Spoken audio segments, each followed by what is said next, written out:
with Sam Seder. The destiny of America is always safer in the hands of the people than in the conference rooms of any elite. Sam Seder. They are unanimous in their hate for me, and I welcome their hatred. We must guard against the acquisition of unwarranted influence, whether sought or unsought, by the military-industrial complex. The Majority Report with Sam Seder.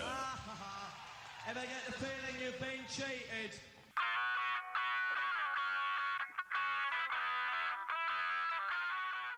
It is Thursday, December 10th, 2020. My name is Sam Seder. This is the 5-time award-winning Majority Report.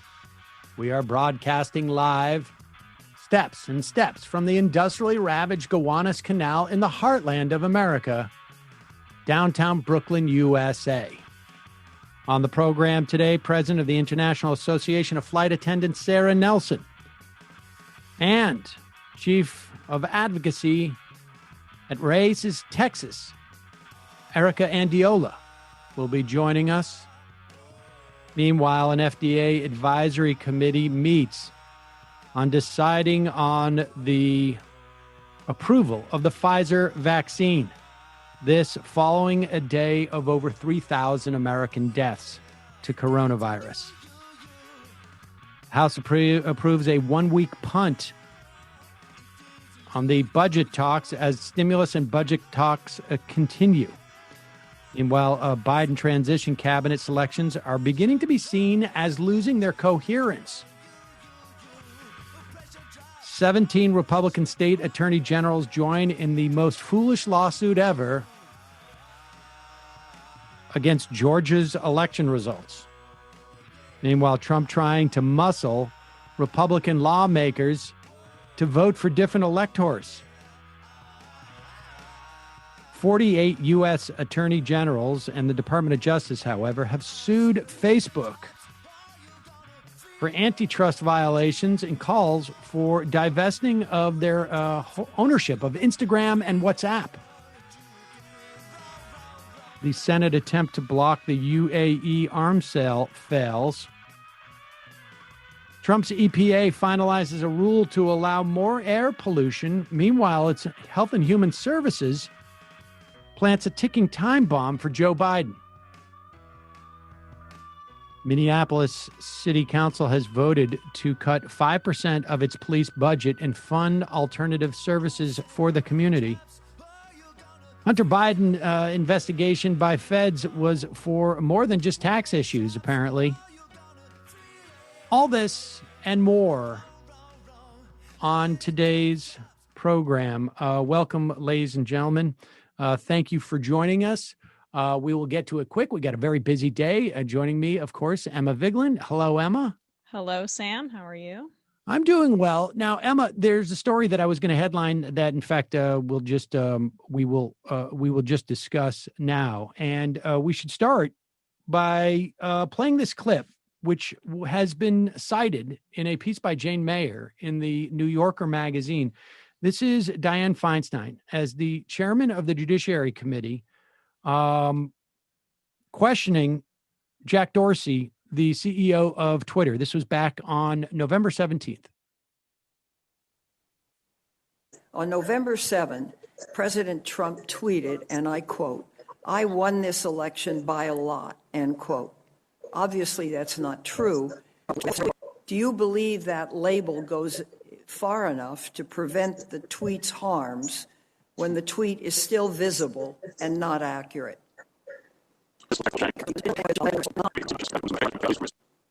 Well, let me give you a specific. On November 7, President Trump tweeted this: "I won this election by a lot." Does that label do enough to prevent the tweet's harms when the tweet is still visible and is not accurate? On November 7, President Trump tweeted, and I quote, on November 7, President Trump tweeted this.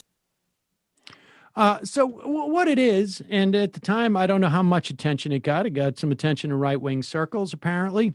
But Dianne Feinstein, as the chair of the Judiciary Committee, was asking the exact same question back to back. And apparently, this was the basis of this Jane Mayer story, where which talks about how Chuck Schumer had to approach her at that point and ask her to step down from the Judiciary Committee. And she had forgotten the conversation the first time around. They actually had to have it twice. And apparently this has been an open secret this is according to Jane Mayer's reporting, within the halls of the Senate for years, that there has been serious cognitive decline on behalf of Senator Feinstein. And, let me just say this, I am very sensitive to this issue. I have had to personally deal with these issues. But there is a fundamentally different perspective here, or I should say implications here. When you have someone, in your personal life or whatever, or even maybe in your institution, and it's a very sensitive issue. And how do you start to ask people to maybe step back a little bit? But there are 100 senators who have an incredible amount of control into the destiny of hundreds of millions of Americans. And we were very critical of Dianne Feinstein in the Amy Coney Barrett hearings. They were a disaster. Amy Coney Barrett came out of those hearings more popular than she went in.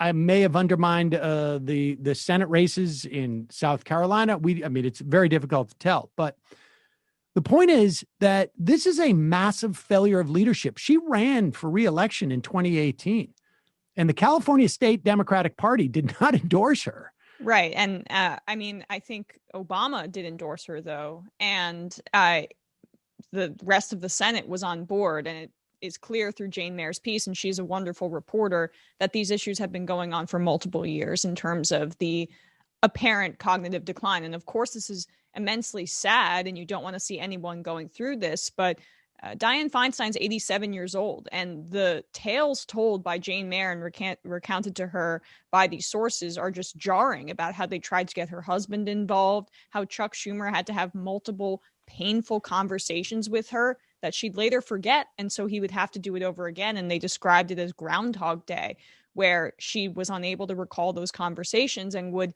be frustrated, lost in the details of the briefings that were provided to her by her staff. So Mayer wrote this piece very delicately, and I think that was the appropriate touch to address this kind of conversation. But the deeper topic is exactly what you're talking about, Sam, that leadership should have intervened faster if they were more interested in being that's what leadership potent, is. Right. And the fact that she is. was the head of this committee, this extremely important, visible committee for that long, that's a whole separate issue as well. Now, look, there's obviously, these people are elected by the citizenry.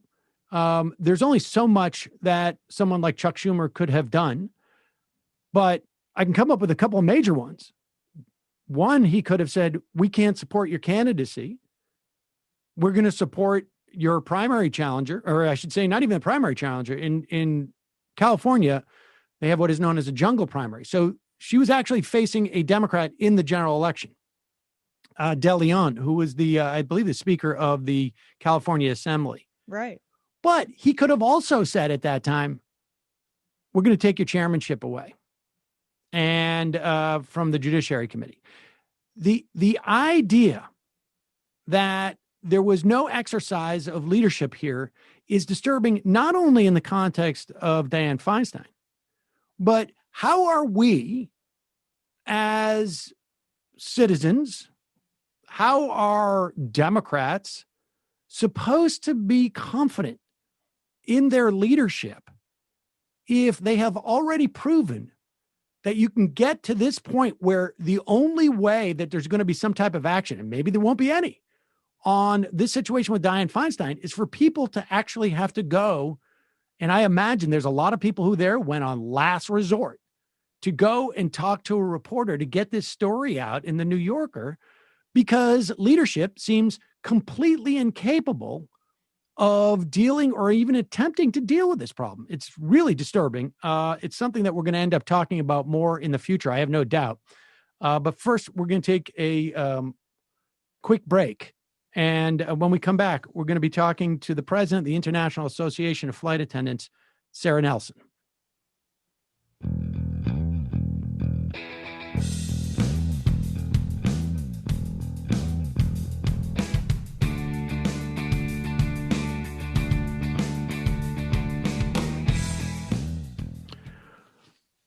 Okay, I'd like to welcome back to the program the president of the International Association of Flight Attendants, Sara Nelson. Sara, welcome back. Thank you, Sam. Very happy to be here. So I've been really curious, and I really appreciate your coming. Obviously, there's been, coming from the airline industry, the implications of a coronavirus have been huge from an economic standpoint.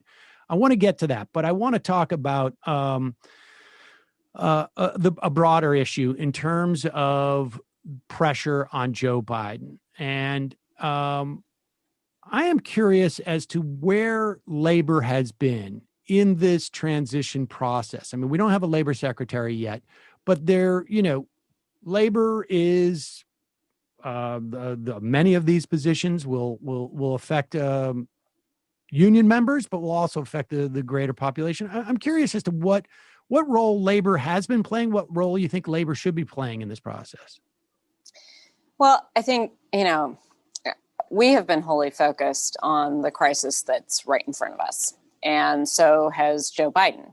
And so we're looking at unemployment numbers that are up again today, and half of my union is out of work right now, and we've got to get relief in place. There's this discussion about the bipartisan $908 billion emergency relief that's only a 4-month funding bill that'll get it to a place where Joe Biden can talk about his coronavirus relief plan. And I think that there is a lot of room within that to do a lot of work on labor issues. This is a tremendous platform, actually, for Joe Biden to talk about the essential work of workers, why workers need the right to organize and bargain in their workplace and have the ability to speak up and use whistleblower protections that, frankly, are not real protections unless you have a union to back you up with those legal rights.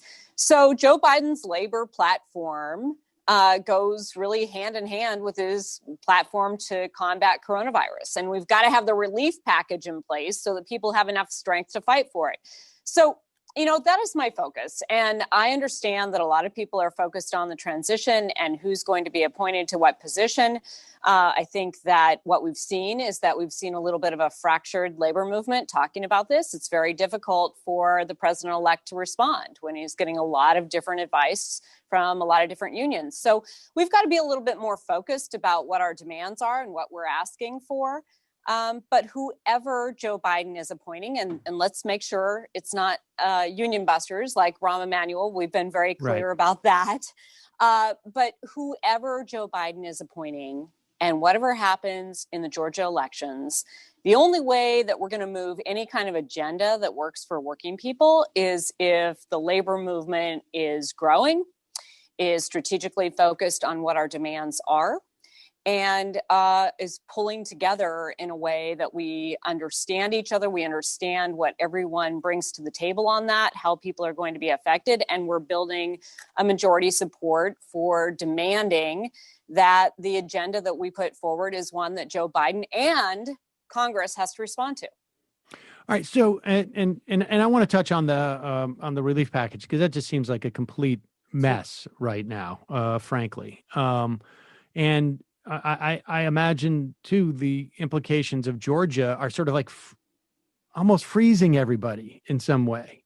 But just staying on the transition for a moment, and I appreciate that your union may not be necessarily focused on that, but broadly speaking as a movement, like how do you get to that type of cohesion where labor can be a force in pushing what's happening in terms of the transition? Because my sense is that so much of the I guess the tired metaphor I'm using is sort of like you're putting down this train track, and so there's only so much room for where you can deviate once you lay down that track, and some of that track is sort of like being built right now, as far as I can tell. Mm-hmm.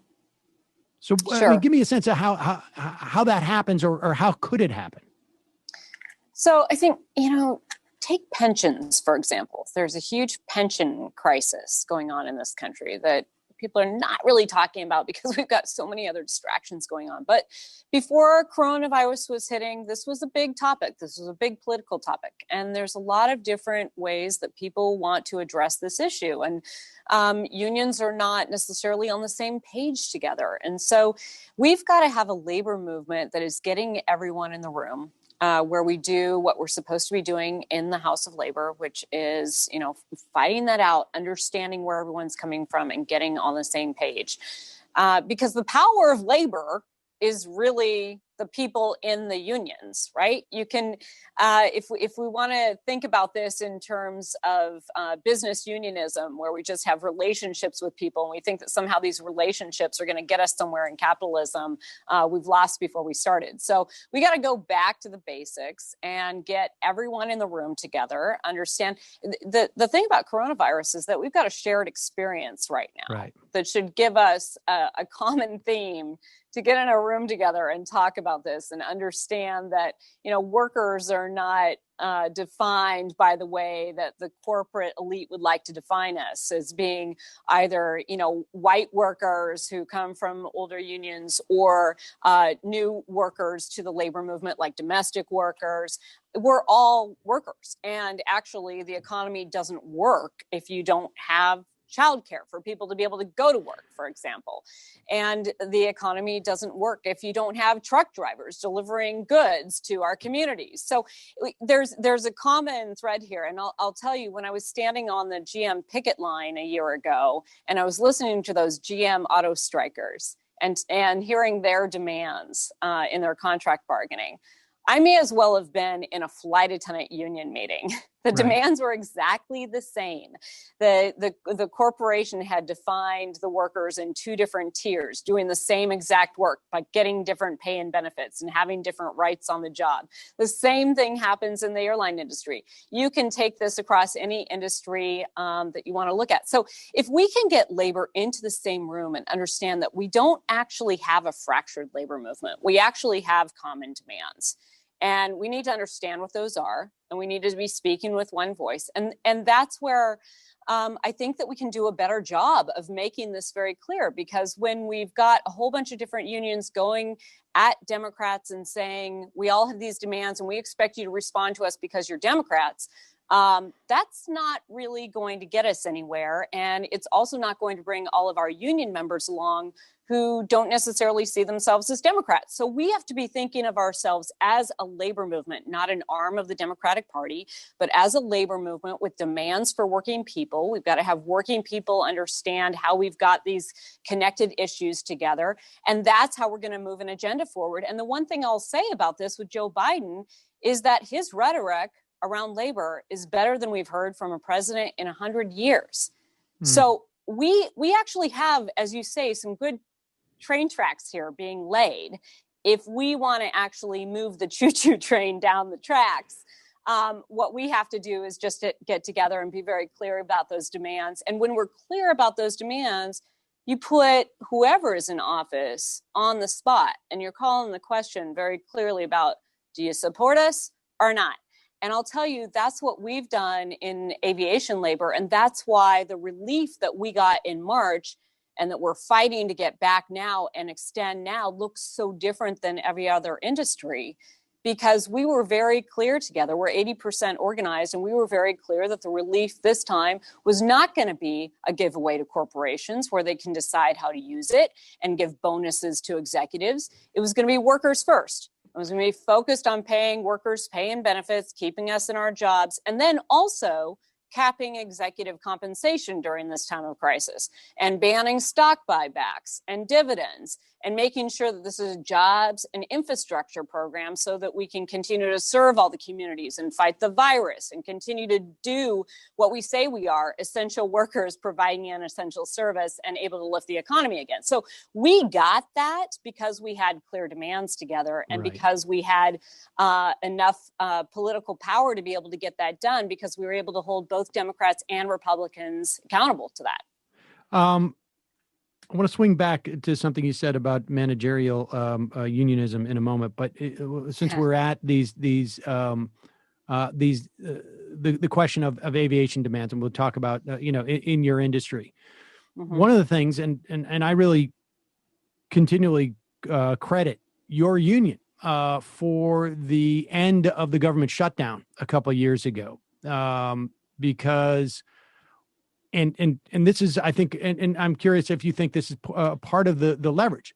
The fact is that lawmakers, wealthy people, business, particularly in when you have in a non-pandemic environment, rely on air travel more so, obviously, than sort of your average person does for their daily business, their weekly business. So you have added. Do you think that added leverage helps? That the idea that the leverage may be more clear helps in the organizing that you folks do in that industry? Yeah, I mean, I think we have a tremendous advantage in the fact that the average person in America can relate to air travel, can relate to transportation, and at least on some level what it means in their lives. And it also is very important to a lot of people who have money and control. And during the government shutdown, I got to really hand it to the air traffic controllers, NATCA, and all the work that they did to help the public understand what they do, and that they have to retire at age 56 because their job is so stressful. And if they go to work and they do a 99.9% job, that means 50 planes go down a day. They have to do a 100% job. And so they were out there defining that for the public, and also taking the opportunity to say, this isn't just about commercial flying. This isn't just about normal passenger jets that you think about. Oh, this is also general aviation, and the Super Bowl's in Atlanta, and all those corporate jets are not going to be able to take off and come to Atlanta for the Super Bowl either if we can't do our job. So yeah, I mean, we have, it's a real strategic industry. It's a strategic point of leverage, and we know that. And we also know that as flight attendants, we have more contact with the public than almost any other job. And so that's a real opportunity, but it's also a real responsibility. We know that we can set a tone for the country in the way that we put forward our demands and talk with people.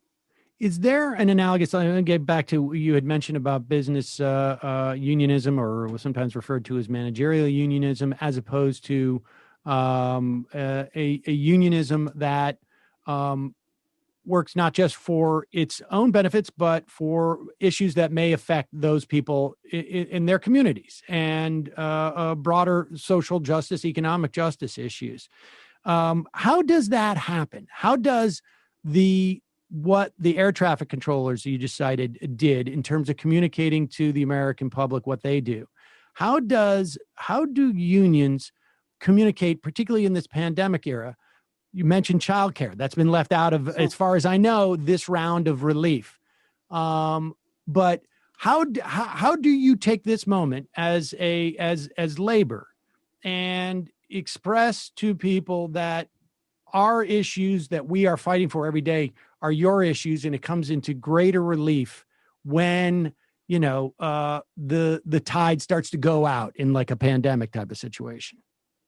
Yeah, well, first and foremost, we have to think of ourselves in labor as, one big family. And I think we've got to do a better job of that. And business unionism is this idea that you elect people to be kind of figureheads, and you have a service model. So people, pay in their dues and they expect a return on that, as opposed to constantly mobilizing and engaging the members in the process and the issues and the power base that creates. So we've got to do a better job of doing that. I will tell you that I have a philosophy of going into every room, speaking to anyone. It's not just because I say that it shouldn't just be about those relationships at the highest levels. That doesn't mean that those who are leading the union shouldn't be doing their part in getting into those rooms and having those conversations at the highest levels. But the only way you get into those rooms is if you can actually show the power that you bring. And as a union leader, that power comes from the members. So it wasn't until flight attendants were being recognized as being a part of standing up for 2 million jobs that were on the line during the government shutdown, and 400,000 people who were forced to come to work for free. And we were saying our workspace is becoming increasingly unsafe, and we're not going to work flights if this continues. And so we expressed our power there. And that totally changed the rooms that we got into after that. So you've got to have both. You've got to have people who are willing to speak to everyone, to bring everyone together. But union leaders should be able to do that better than anyone else, because our organizations are not self-selecting organizations. The boss chooses who's in our unions. Right? And so they come from all different kinds of backgrounds, different genders. In our union, we made sure that men could have the same rights on the job as women. So you're welcome, guys. And so we all come together, and we've got to constantly bring this very disparate group of people together and understand that we have more in common than anything that divides us. So let's get in a room, work through our issues, and figure out what our common demands are. That has to be going on all the time at sort of the grassroots level, and this mobilization idea within each of the unions. Because if we're not doing that, we're not having those conversations, we are going to remain where we are right now, a nation divided that's not speaking to each other, that's going to even different corners to figure out where you even get your information. You know, I looked at a poll yesterday that said that 70% of non-union members are favorable of unions and want to join them. And 66% of those people would like to have better information and are looking for a good place for it. When we run real organizing and mobilization campaigns within our unions, or organizing to form new unions, and we're talking to people all the time, oftentimes the polling in that process will show that the people who are engaged in those campaigns think of the union as the source that they will go to first for their information. So this is a place where we can actually have real information, have real conversations, bring people to a consensus, which means solving problems. And that's what's missing from our democracy, because as corporations have attacked unions, have made it harder and harder for people to join unions, have made it harder and harder for people to strike. Back to the air traffic controllers, Ronald Reagan firing all the air traffic controllers, which was a signal to the rest of corporate America to come down hard on strikes. And we've had fewer and fewer strikes over the years. So we had fewer and fewer results, more people leaving the labor movement, more consolidation and mergers to get rid of unions, bankruptcies to get rid of union benefits, our pension plans stripped away from us in bankruptcy, retiree health care, all of these things that unions built up over the years. And declining union membership, because it's not inspirational to say, hey, come join our union. We're fighting hard to hang on to what we had yesterday, right, rather than what we're trying to get for tomorrow. So now that we've got these teacher strikes and we've got a resurgence of labor, and people have been stretched so far that, you know, they can't handle a $400 emergency, most families in this country, people are looking for answers. They're looking for a different way out. And they're looking to inspirational moments like the GM strike, like the teachers' strikes that have broken out across the country, the grocery workers, the gig workers who are standing up and demanding things immediately, the fast food workers, and the flight attendants saying, you know, we're not going to participate in a screwed up political process. You're putting our lives on the line. We're going to strike, get 2 million people back to work, and get you people to work together. So this is where the power is if we choose to use it. Sara Nelson, president of the International Association of Flight Attendants. Thanks so much for your time today. I really appreciate it. Thanks, Sam. Take care. Bye-bye. All right, folks, we're going to take a quick break. When we get back, we're going to be talking to Erika Andiola. She is the chief of advocacy at RAICES, Texas. We'll be back in just a moment.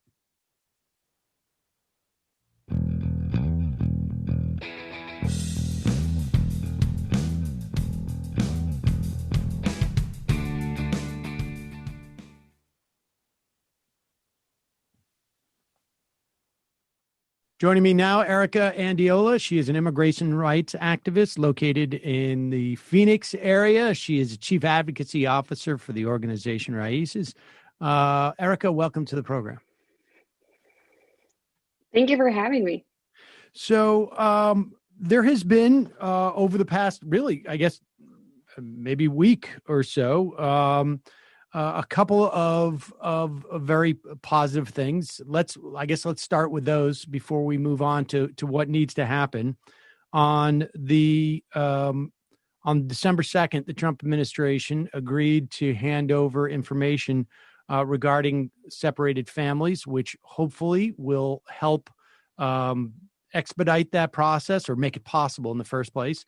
And on December 4th, a federal judge essentially told the Trump administration, you need to basically turn on the works for the DACA program. Just give me a sense of your sense of these two events, and then we'll take it from there. Yeah, I mean, it is definitely progress. And, I think we're not going to be fully happy until we see families who are not just together, but also that we do as much as we can, in the upcoming government to ensure that they are also, that they're safe, that if they made the journey to the United States to seek a better life and to be safe from whatever violence or anything else that was happening in their home country, that they are now, in this country, with, feeling not only safe, but that we go beyond that and repair the damage that was done to these families, right? And with the DACA ruling, it was such a relief. I am a DACA recipient too, and it's definitely a relief to know that we're going to be able to not only keep DACA, we're also going to be able to expand it to to restore it, meaning that now people who were not able to qualify before, a few months ago, now they can qualify. And we can also now request travel outside of the United States, which Trump took away. We were able to do that with under Obama. So it's a lot of progress. And we also have to figure out how we can expand that even more to provide more relief to other people in this country. All right. Well, I want to address all those questions about DACA, but just heading back to the those families from whom we essentially kidnapped their children, as far as I'm concerned. That's right. What is?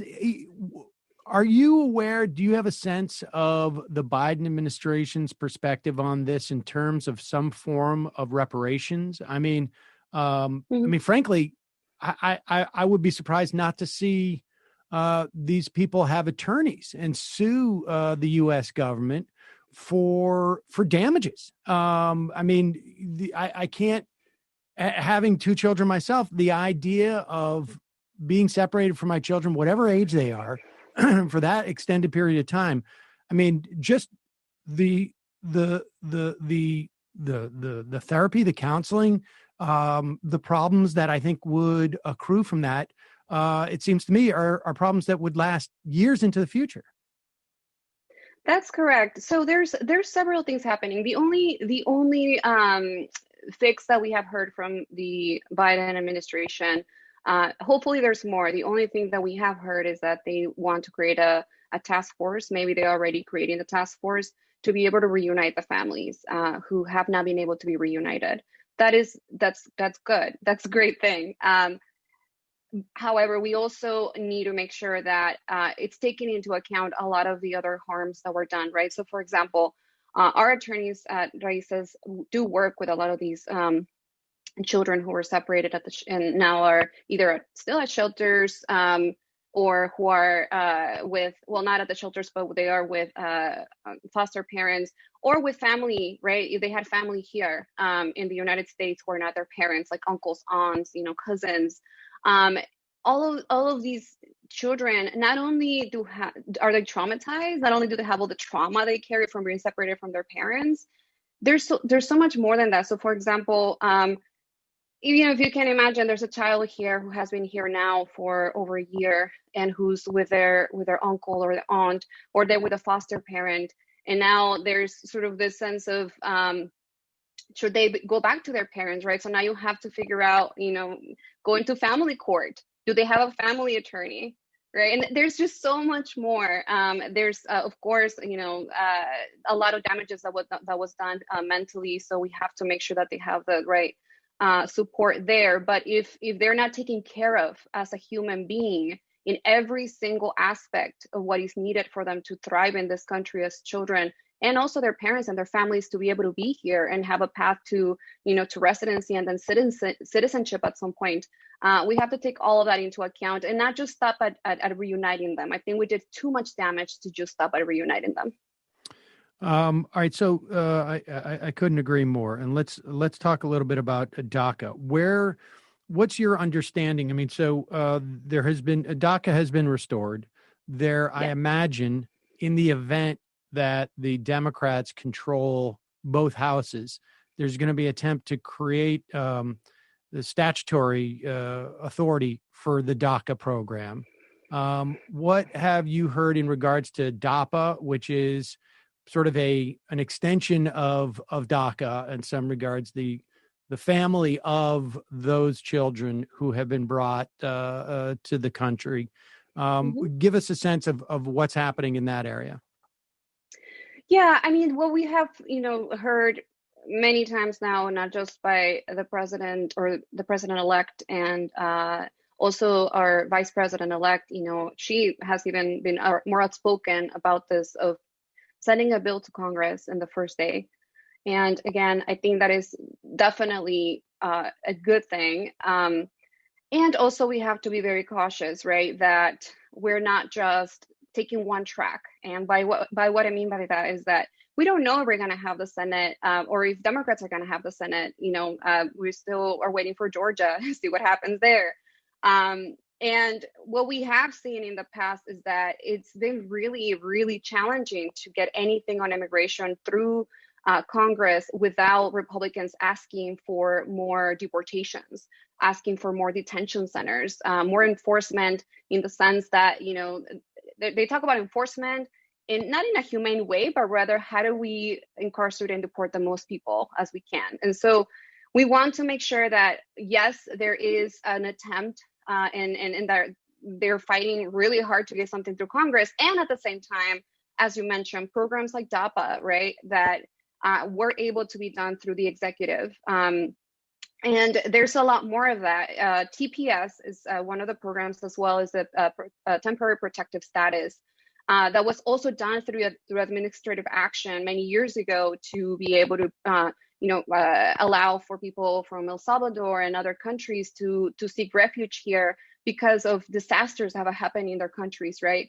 Well, we have one going on right now, and it's called COVID-19. So let's think about how do we make sure that we're also providing relief for people while we fight in Congress through administrative action and through everything that Biden can do. And the last thing I'll say is this: Trump showed us that he didn't do it. He was completely in the opposite side of us, but he did everything he could through administrative action to make the lives of immigrants miserable. And so for us, to ask Biden to at least take a look and be creative about what he can do to provide relief to the undocumented community in this country, and to also be able to welcome and find ways to welcome refugees and asylum seekers in a humane way, it's incredibly important for us to do both, right? Congress, yes, and also everything we can do through the administrative. So Trump, on some level, just led by example in terms of at least the authority that the president has in this area. Let me just ask you, as a DACA recipient, I mean, what? And obviously, there's a lot of work to be done, and I am, very aware of the Obama administration. It was and the number of deportations that took place under there, and they're in some respects pioneering some of the aspects of family separation. They didn't go nearly as far as the Trump administration, but they certainly sort of maybe planted some seeds or had some stuff floating out there. But what, just for a moment, like, talk about your reaction to Joe Biden winning, and at the very least, and I guess, you could roll this into what the federal court did. I mean, I know people who are not directly implicated by the Trump administration are like, it feels like a breath of fresh, a breath of fresh air as I walk around. But this had material consequences for you. Yes, absolutely. I'll be very honest. The day that I learned, that Biden had won, as soon as I saw the news come up, I broke down in tears, and it was happy tears. It was just relief, and these past almost 4 years have been so stressful for the immigrant community. And, as an immigration activist, we haven't stopped. It was just day after day, week after week, it was something new. There were over 400 policies that he changed on immigration. Speaking of Trump, like he changed over 400 policies on immigration on his own. And so as you can imagine, it was day after day of changes. And to me, it was just such relief to know that perhaps, let me tell you, I don't think Biden is going to be our savior at all. I was an immigration activist under Obama too, and I know that's not going to be the case. However, we have a very different opportunity, and we could not push Trump. We cannot, go and try to push Trump to get what we needed, right? To get what we wanted, to change policies. But now we have an opportunity with Biden, and we're going to work really hard to push him. But it's just such a different opportunity than we had with Donald Trump as a president. What are the, if you have a list of things as to, and maybe even the sequence of what you're going to be pushing the Biden administration to do, what does that look like? Yeah, obviously the priority is to undo all the harm from Trump. Obviously, that's, again, there were so many policy changes that happened under Trump.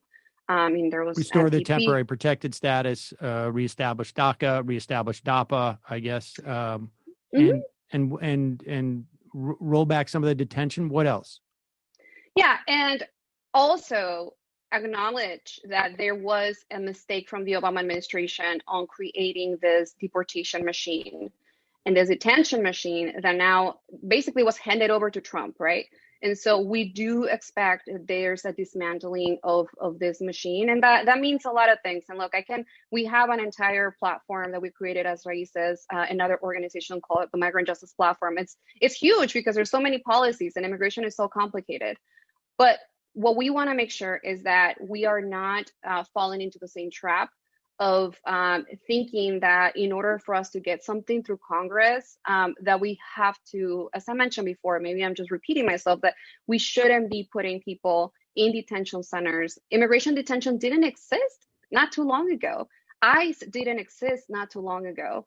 And Border Patrol was much smaller years ago, right? And so there is a way to go back and also make things better when it comes to immigration enforcement.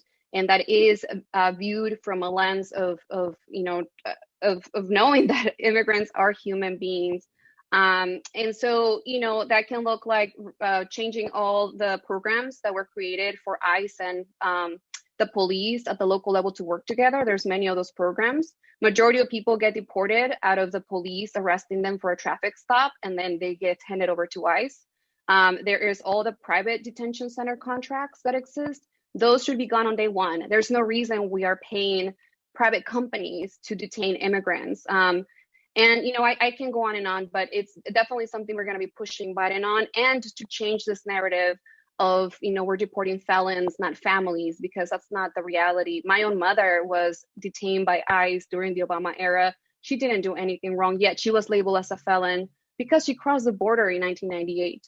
And so there's a lot that needs to change around that. And I have a lot of hope. Alejandro Mayorkas has been someone who is better than some of the other DHS. I was going to ask you about that. I've heard, I've read conflicting accounts as to his time in that agency. He is, of course, the nominated Secretary of the Department of Homeland Security. Give us your perspective on Mayorkas. Yeah, listen, he was one of the people who worked on creating DACA. around the Obama era, I was very involved in the Dreamer movement, and we were some of the people who started pushing Obama in 2011.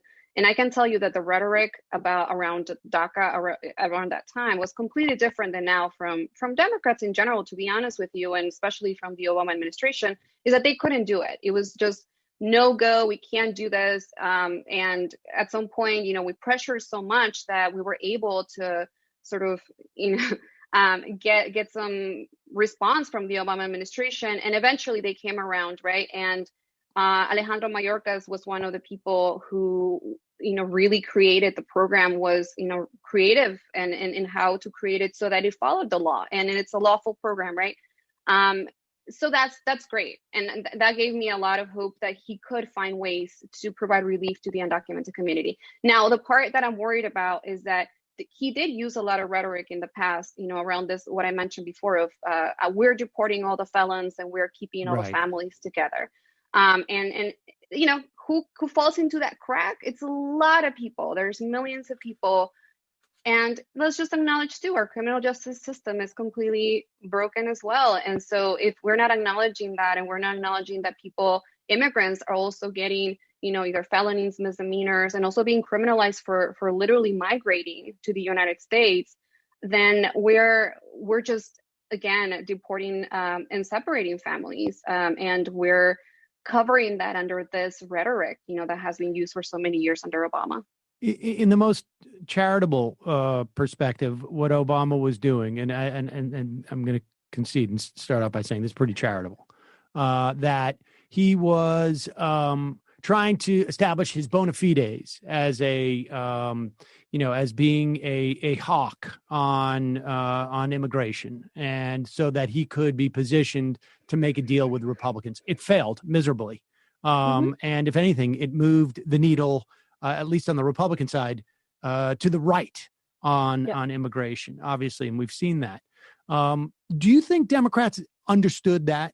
Do you think they walked away with a lesson of like, you know what, there is no pretending or actually being an immigrant hawk as a way of getting some type of comprehensive immigration reform, but rather we just need to push forward and get as much as we can? Yeah, I think some Democrats did, and I'll be honest with you, I think some Democrats did. And, there's now, I think there's a bigger part of the party who sees immigration in a different way because they saw what Trump was doing and how he used the Obama, infrastructure to create all these just terrible policies. However, I was just listening to Schumer, and I was listening to a few of the other, Cornyn and other senators. Well, he's not a Democrat, obviously, but I was listening to them together, in the same program on Zoom. I can't even remember what conference anymore. But one of the things that really just got me so frustrated was to hear Senator Schumer once again come back to the same rhetoric it was like deja vu. I was like, right. Oh my God, we're in the Obama era again. And I am really afraid that, people like him, or I hope, Nancy Pelosi has learned some of those lessons, and that they don't begin with a compromise. Why don't we start fighting with everything that we want to do? And down the line, we're going to get to a point where we're going to know what they want. And I mean, we know what they want, but if there needs to be a compromise, we're going to know what that's going to be. But unfortunately, on immigration, Democrats have always started with a compromise. And here we're going to deport millions of people. We're going to create terrible conditions in detention centers and at the border. And we want 11 million people to become citizens. And that's just not a good way to start this conversation. Yeah, I hope. I hope springs eternal, but I am somewhat skeptical that they have been able to develop a different approach, frankly. But I guess we'll see. I mean, let's just briefly talk from an electoral perspective. How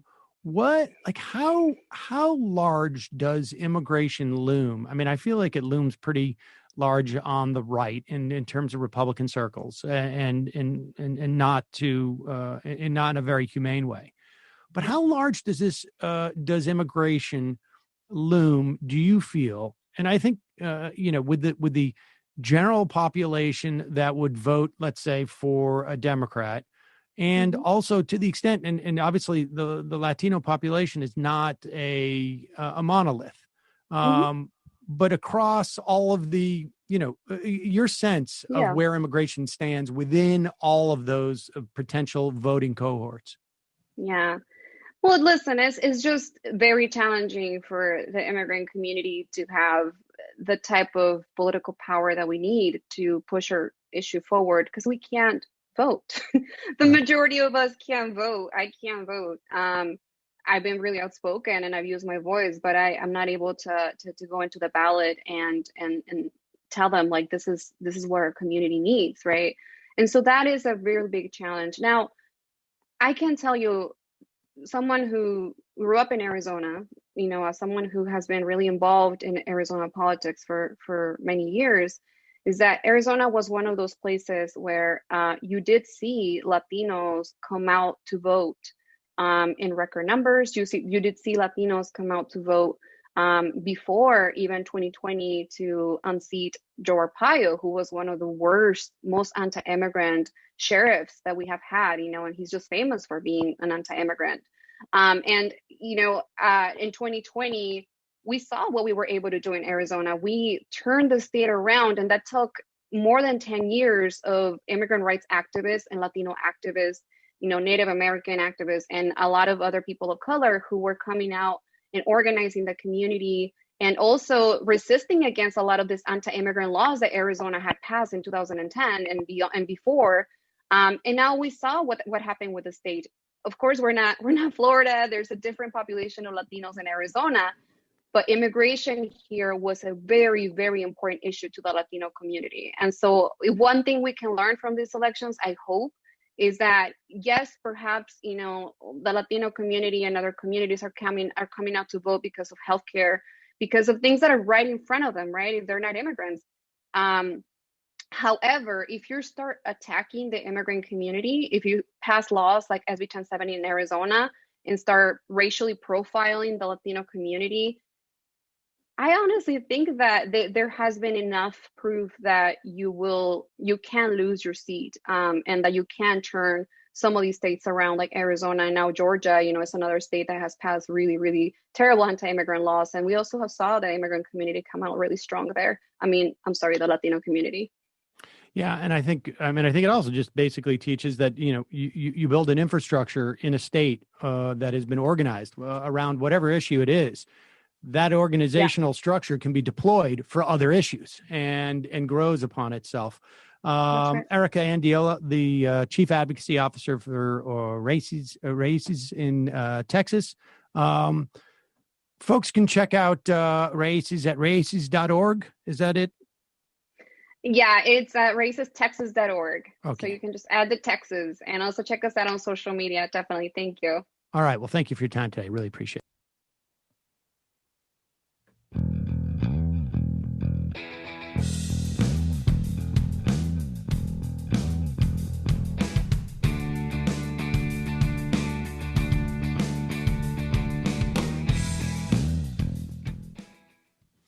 We are back. Emma, that just saw a story in the Washington Post that came out today that there is an increase in shoplifting of food in this country. Last year, this year, we have 54 million Americans who are estimated to have suffered hunger this year. That's a 45% increase from last year.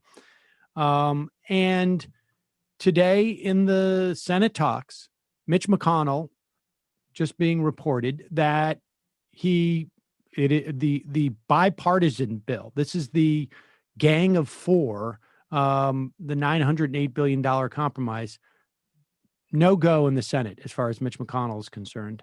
1.4 million Americans filed for unemployment last week. So 19 million in total over that number. Exactly. And we have 12 million who are going to be off the extended unemployment as of December 26th.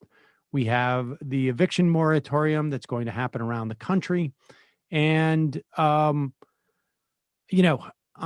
some level, this is completely, obviously, there is no doubt about it. Mitch McConnell is the obstacle here to getting any type of relief.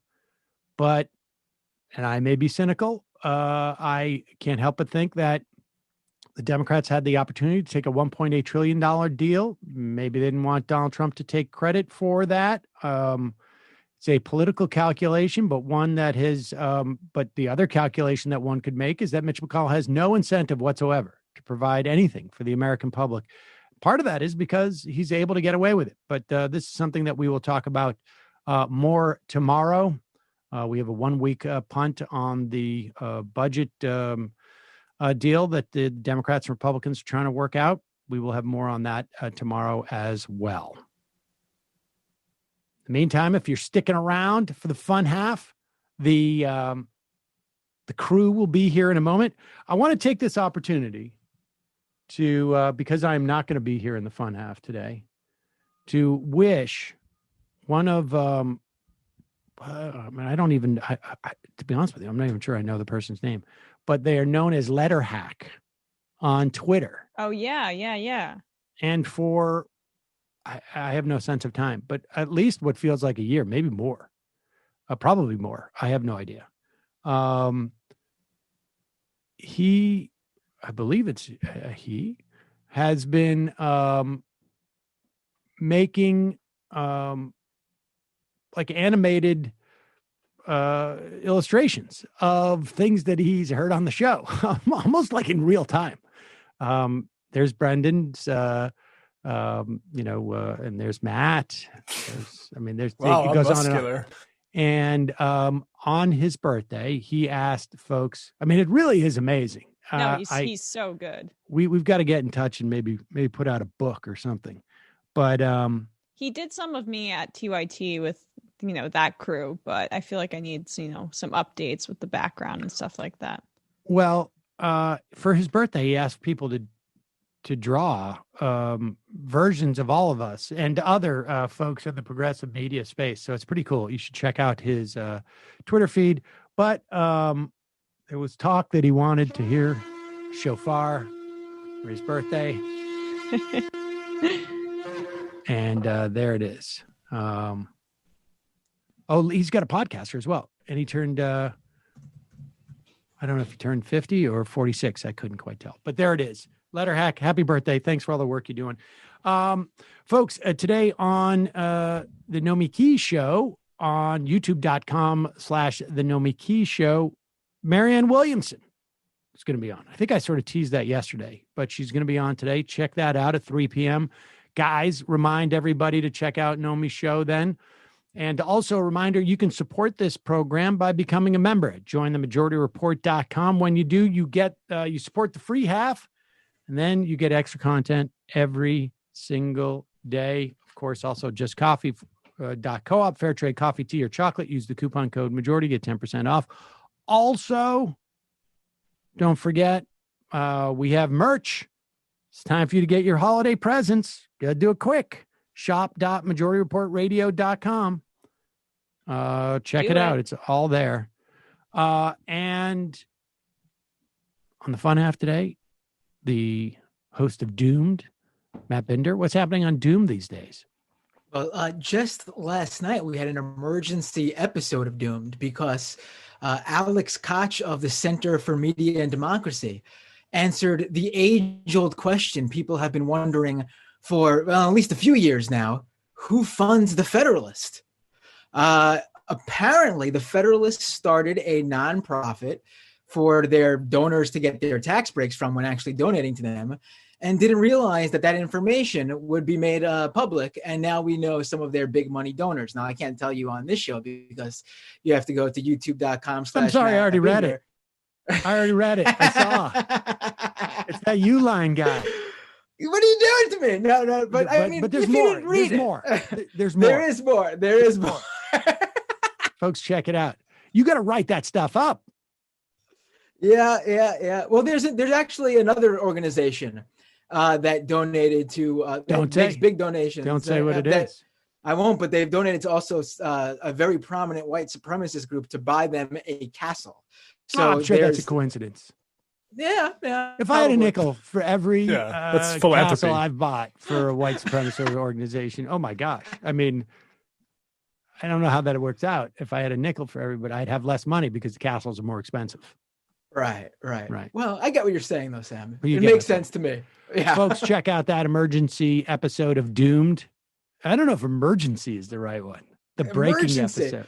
Okay. I mean, he wasn't supposed to be on the show. I wasn't even supposed to do a show yesterday, and I saw the report, and I reached out to him. I was like, we got to do this. Emergency. But now you could still ask, though, who else funds the Federalists? Because that's not everybody. There's still some mysterious benefactors out there that are yet to be uncovered. Well, and it was fun to say, like, who funds you every time they post something really egregiously stupid. But now you can say, hey, Uline funds you and you're a bootlicker for him. And it's kind of funny, like when the was it Turning Point is funded by like fracking guys in Texas, like just to know that anytime they cover those topics. Indeed. Right. I mean, you could still say who else funds the Federalists. Right. I'm sure they'll still get bothered by that as well. Jamie, did you have an emergency episode of the Antifada this week, or? Every episode is kind of an emergency, right? Like the people need their podcast. We need it right now. Yeah. So this week on the Antifada, Sean and I vibed on some news. Uber got owned. They basically admitted that self-driving cars are nowhere happening no time soon, which is what they bet their whole business model on. We talked about the politics around the COVID vaccine. We talked about how real estate tycoons are making record profits in the pandemic, and a little happy news about Amazon workers organizing. So that's out now, patreon.com/the Antifada. But also, last night we did our inaugural Wednesday night Twitch stream show. It's in soft launch mode, but you can watch it. Yeah. What game you guys play? Oh, we did the greatest game of all, politics. Duh. I'm not much of a gamer, but Sean is going. He's just bought himself like a ridiculous gaming desktop with like neon lights inside, and he will be gaming sometimes on the Twitch. But no, we just talked about politics and the news, as is our wont, and we had on Tony Boswell from the very funny podcast Minion Death Cult to talk about his experience recently with getting soft fired from his job after having to isolate responsibly because he was exposed to COVID. Just found out that the boss stopped putting him on the schedule. Oh, great. Like, yeah, that's going to be healthy for everybody. When were you going to tell me? And it was awful. So we talked a lot about that. We made some communization theory jokes, which I was very proud that our listeners understood. They've clearly been paying attention. We had a lot of fun, and I think Twitch leaves it up for like a week, maybe. So you can still catch that if you missed it at twitch.tv/the Antifada, or it's going to be out Friday in premium form because we'll cut off the half hour at the beginning when Sean and I were trying to figure out how to use the computer. That's going to be out Friday. Maybe you should release that. You release that one too, just in case. The half an hour that could be that could be fun too. Yeah, we don't know what people are gonna like. New Matt, what's happening with the cavalcade of shows that you're involved with? Well, we'll just focus on Left Reckoning tonight at 7 p.m. on the YouTube channel for Left Reckoning. We're going to be doing our own sort of soft launch show. It's going to be on Thursday nights at 7. First up, Tyson Plant. We're going to be talking about the betting pool, about how many pork plant employees are going to catch COVID. Talk about Uruguay, Argentina, and India. Also Facebook antitrust and some COVID stuff as well. So check that out tonight at 7 at the Left Reckoning YouTube page. All right, folks. See you in the fun half.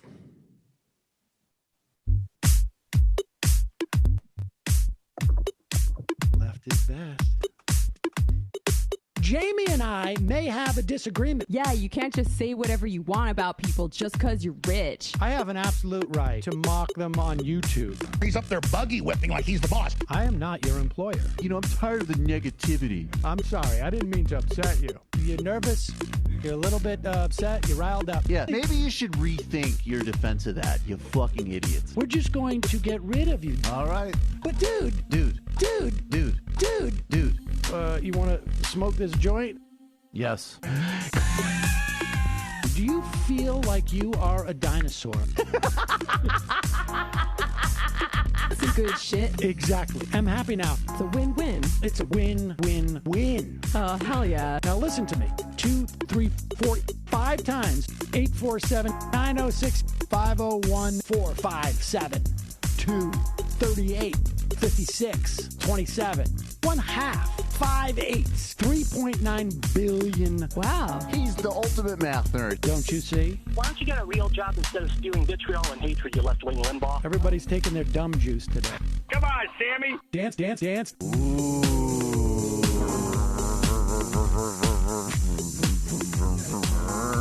Rand Paul. I had my first post-coital scene with a woman. I'm hoping to add more moves to my repertoire. All I have is the dip and the swirl. Fine, we can double dip. Yes, this is a perfect moment. No. Wait, what? You make under $1 million a year. You're scum. You're nothing. Excuse me? Fuck you, you fucking liberal elite. I think you belong in jail. Thank you for saying that, Sam. You're a horrible, despicable person. All right, gonna take a quick break. I want to take a moment to talk to some of the libertarians out there. Take whatever vehicle you want to drive to the library. What you're talking about is jibber jabber. Classic. I'm feeling more chill already. Good. Donald Trump can kiss all of our asses. Hey, Sam. Hey, Andy. You guys ready to do some evil? Hitler was such an idiot. That guy might be a Nazi. Agree. No. Death to America. You. Yes. Wow. Wow, that's weird. No way! Unbelievable. This guy's got a really good hook.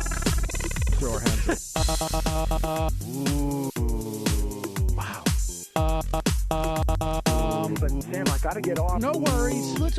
I want to just flesh this out a little bit. I mean, look, it's a free speech issue. If you don't like me, Hey! Shut up! Thank you for calling into the Majority Report.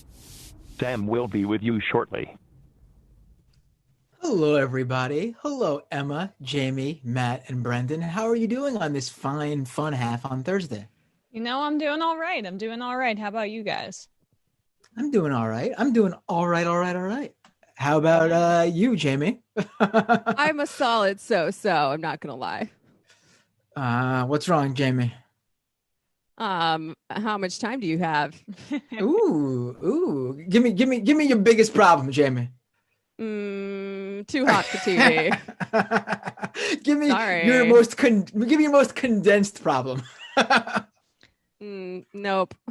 This is I'll say where I'm at. I woke up feeling really great.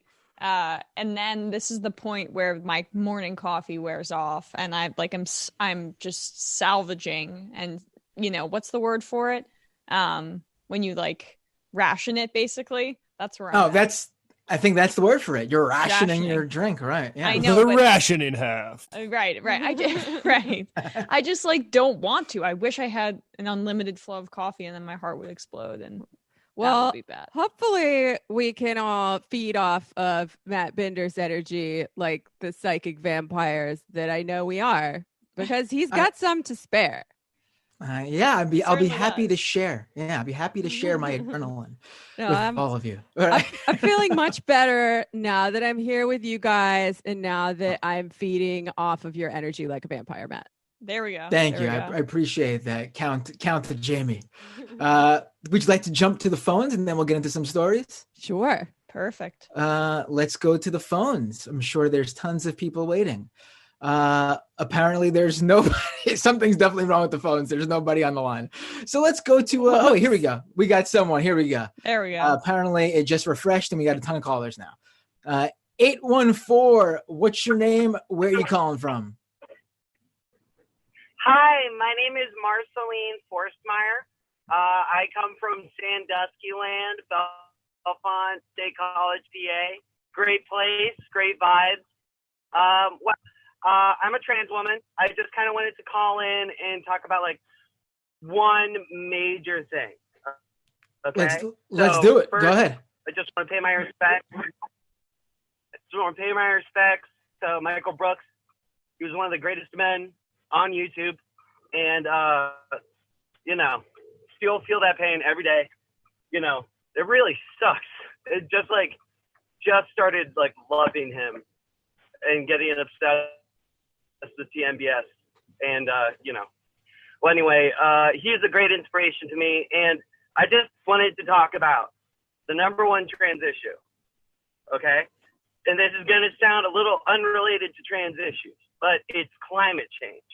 Okay, because if the climate catastrophe happens as it's expected to, then there's going to be no more trans people. Okay, so what I want from all the people on LeftTube and everything else is just like put it in the bottom left-hand corner of the screen. Like you gotta put the zero emissions time clock. We got 7 years and 21 days, and it's like a miracle that Joe Biden got in. But that's like 4 years. And like before we could get like a really good president in, which is like not at all guaranteed. But again, the most important issue, climate catastrophe. And it's happening now, and it's going to be devastating. And it's a really, really bleak subject.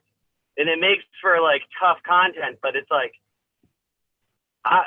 all the shit with all the unions. It's very, very important. And they're going to be a part of this Green New Deal. But that's what all the issues we have, all the power we have, like it all comes back to climate change.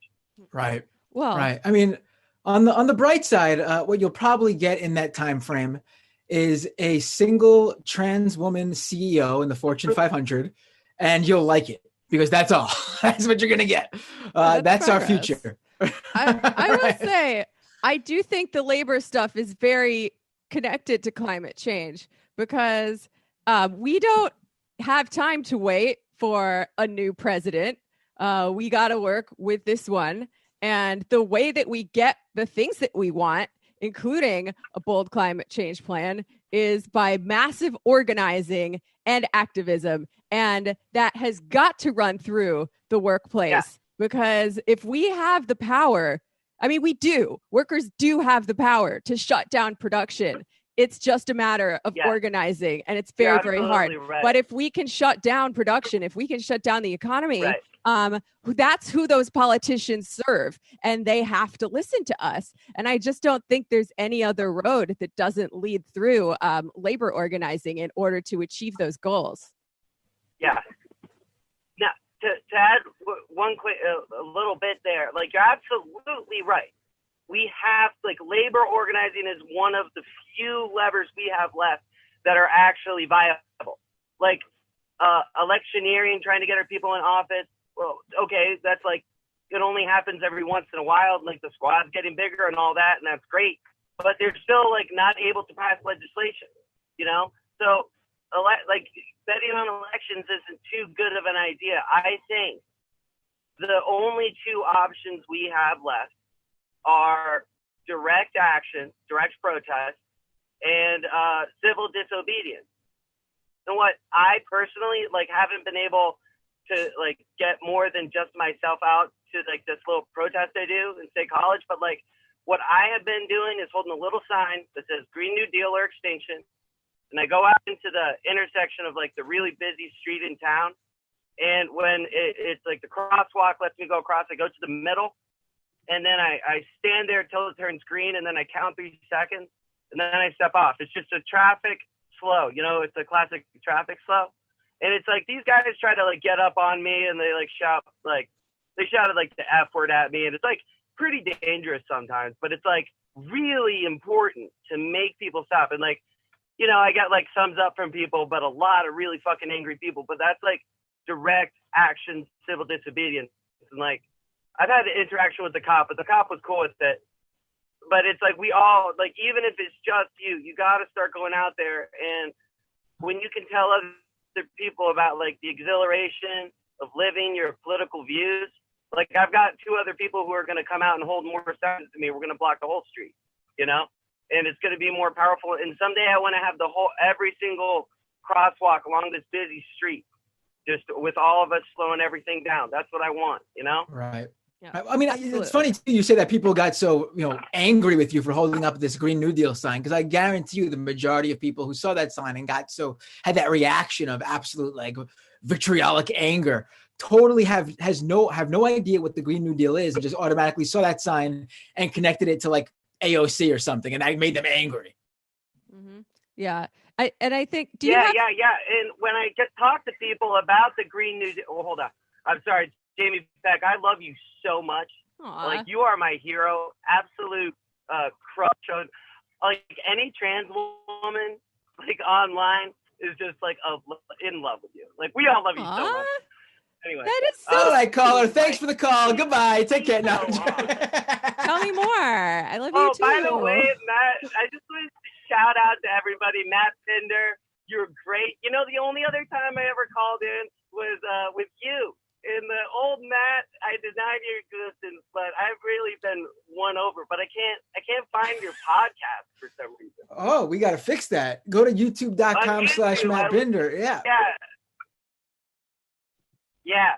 And, I got on Ben Burgess's stream and asked him a question. I was like, what's the best thing we can do for, the problem with like economic catastrophe? And he was like, start pushing the Green New Deal. And it's like, that is, I mean, I was already doing my thing, but it's like, yeah, I mean, I agree. Ben Burgess agrees with me. Everybody listen to me. Ben Burgess is saying, you get what I'm pretty high. Focus. Like Ben Burgess is a smart guy. He agrees with me. So, Right. Anyway, no, I mean, what you said makes total sense. I mean, listen, if you're on the left, I think, and you opened up with a beautiful tribute to Michael, and no, I'm a libertarian. I'm a libertarian. Now I get 45 more minutes of call time. But what I was going to say Sam's though is not that here. Michael always stressed how much, like, when liberals, attack the left for not being intersectional enough, it's always bullshit, because, the left are the actual intersectional ones, because we don't put aside race or, or gender or sex or anything, but we also include class as part of our intersectionality, which liberals do not include. They include everything else, but they leave class out of it.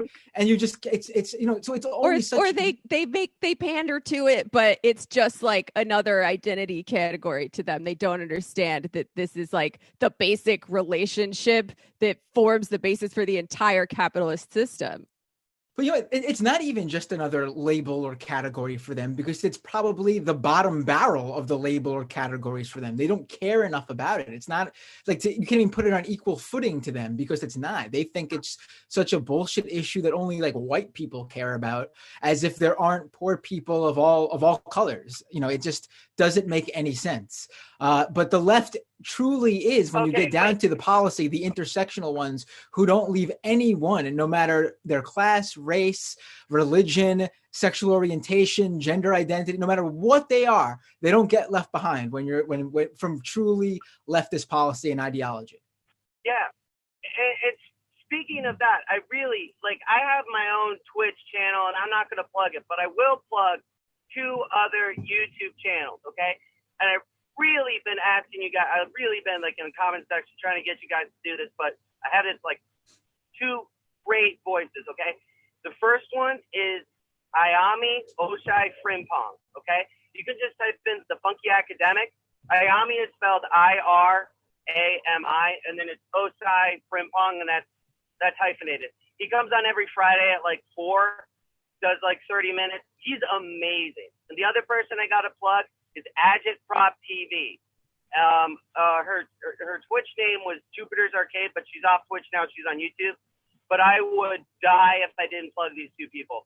Like, they are both very good and Ayami Osei Frimpong is like a PhD student in philosophy.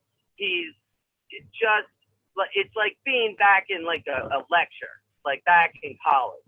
Like he's so radical and so good. Like you gotta watch him, and I really recommend Agitprop TV. She's up and coming, and she's a trans woman. She's black, and she is really, really fucking good.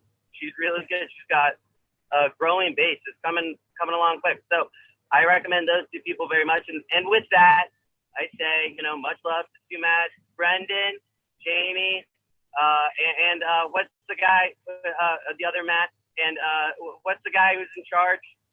Oh, right. Sam Seder. Samuel. Cedar. Yeah, something like that. Yeah. I won't debate Sam Cedar because it sounds like apple cider vinegar, and that made me die. I won't do it again. I had to go to comatose. That's a pretty good Jordan Peterson. Yeah. I gotta hand it to you. I am impressed. Okay, I gotta know now. What is your? Like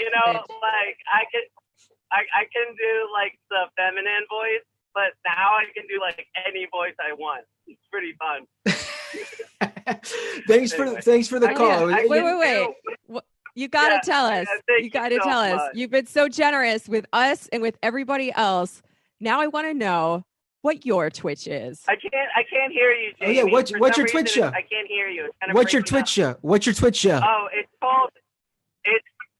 okay. It's Red Marble, and I haven't streamed in a while because I just had to like move twice because I got fucking like attacked for being trans. I mean, on fucking front lawn. It's fucking ridiculous. Like every town is just set by trans violence. Just saying. But like, but I'm back on the air. I was just testing out today. It's Red Marble. Kind of like imagining the nuclear apocalypse, and that's gonna. Yeah, we used to be a little blue marble. That's what we are now. But hopefully someday we're gonna be barreling towards nuclear destruction. Anyway, that's my vibe. But nice. Red Marble on Twitch every once in a while. Thank you so much, everybody. Much love. Oh, thank you. Take care. People, go non-binary people. Absolutely. Bye. Thank you for the call. Keep up the good work. All right, guys. Is there a piece of sound you want to get to? Actually, let me get to the story really quick that I really wanted to mention, because there was a Pew survey that came out this week that really explains a lot as to why misinformation and conspiracy theories are flying all over social media, and why your mom, dad, grandma, grandpa, conservative uncle, aunt are all just reading this stuff show up on their news feed and absolutely just believing it without any sort of taking the time to look more into it, see where the sources are, what's the outlet behind this, who's the reporting from. And this survey, basically, it's shocking I think it'll be shocking to some people. So basically, the Pew Research study asked a number of people about certain news organizations and news aggregator outlets. And they basically asked them a simple question. Does this organization that I'm going to name to you, does this organization do their own original reporting, or do they just basically share stuff that's put out by other publications? And luckily, the majority of people know that ABC News and Wall Street Journal do their own reporting because, they're traditional news outlets. People probably familiar with them and comfortable with them. Whether they like them or not, they still know what they are. But then when it comes to Google News, Apple News, and the most scary to me, Facebook, a huge portion of people are either not sure whether those outlets do their own reporting or believe they do their own reporting. 57% of people in this Pew Research study thought that Google News was not sure if Google News did their own reporting. And then 11% thought they did do their own reporting. 7% think Apple News do their own reporting, and 66% weren't sure if Apple News did their own reporting.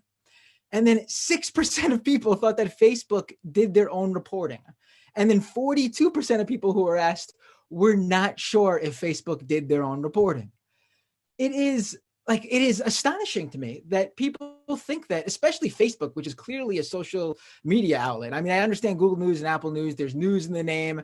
It's mostly articles and pieces like that. So I can understand getting confused about that. But Facebook, people think that, or aren't sure if Facebook has their own reporters. And that's why when these people who share misinformation or believe in conspiracy theories see this stuff pop up in their feed, this probably explains a lot as to why they just share it. Because if you would share an article from ABC News, why wouldn't you share an article from Facebook if you think there are actual legitimate reporters behind what you're seeing show up on your screen?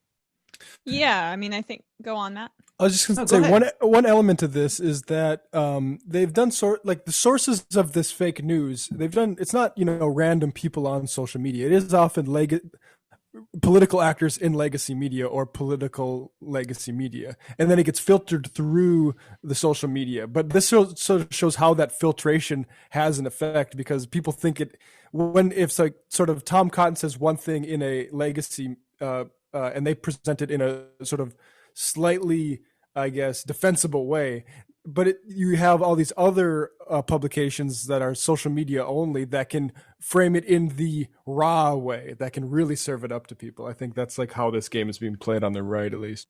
Yeah, Right, certainly. I mean, and I think they're harnessing the built-in social currency of the respectability of these social media platforms, whether they know it or not. I mean, I think they do. I think it's more conscious, like you're saying, Matt.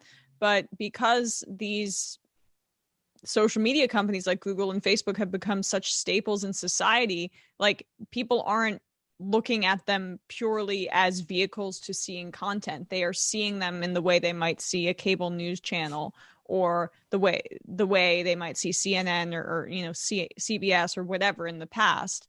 They're not connecting the dots that they're just a platform for these things and that the algorithm feeds them. So Right. I mean, I think that's really interesting. It also explains a lot when you hear someone say, when you every now and then you'll see some really incredible claim show up online, and you'll see in the comments someone will eventually go, and where did you see this? Where did you get this from? It's like a screenshot or something. What is your source here? And someone would just be like, oh yeah, Facebook. And you'll stop and think to yourself, are they being serious? Are they joking? But now you sort of understand that when they say that, they actually think they're attributing it to an organization, like you would say, oh, I got that study from the Wall Street Journal, or I got that study from, I read that in the New York Times. Yeah. When they say, oh, I got it off Facebook, they're looking, or at least 6% of people who believe it's news, and the 40-some-odd% who aren't sure, they're looking at that as the same way. Oh, it's sourced from Facebook. Same difference as the Washington Post, New York Times. Yep, exactly. I mean, I think that's a really fascinating dynamic. When Jamie gets back, we'll talk about this Biden civil rights meeting. But do we have in the meantime, do we want to do the clip of the tooth falling out? Well, yes, I don't want to see that ever again, Matt, but I guess we will for the news. But first, let's talk about the Biden thing, and then it is news. Louis Gohmert's tooth fell out, everybody, and it is viscerally disgusting, and I might yak on air. But but first, let's talk about this Biden thing, because I'm proud of Ryan for getting this scoop. It's a pretty good one. Not proud of him. It sounds condescending. He's just the man. That's really what it is. So the great Ryan Grimm of The Intercept has obtained audio of a meeting with Joe Biden. He met with civil rights leaders on Tuesday, where he was quite pessimistic about potential executive action that he would do. I don't know. This seems very par for the course with how Joe Biden has signaled he would operate, and how he has in the Senate, where he just strikes right down the middle and doesn't choose to be aggressive and ideological. But this was the audio that Ryan Grimm obtained.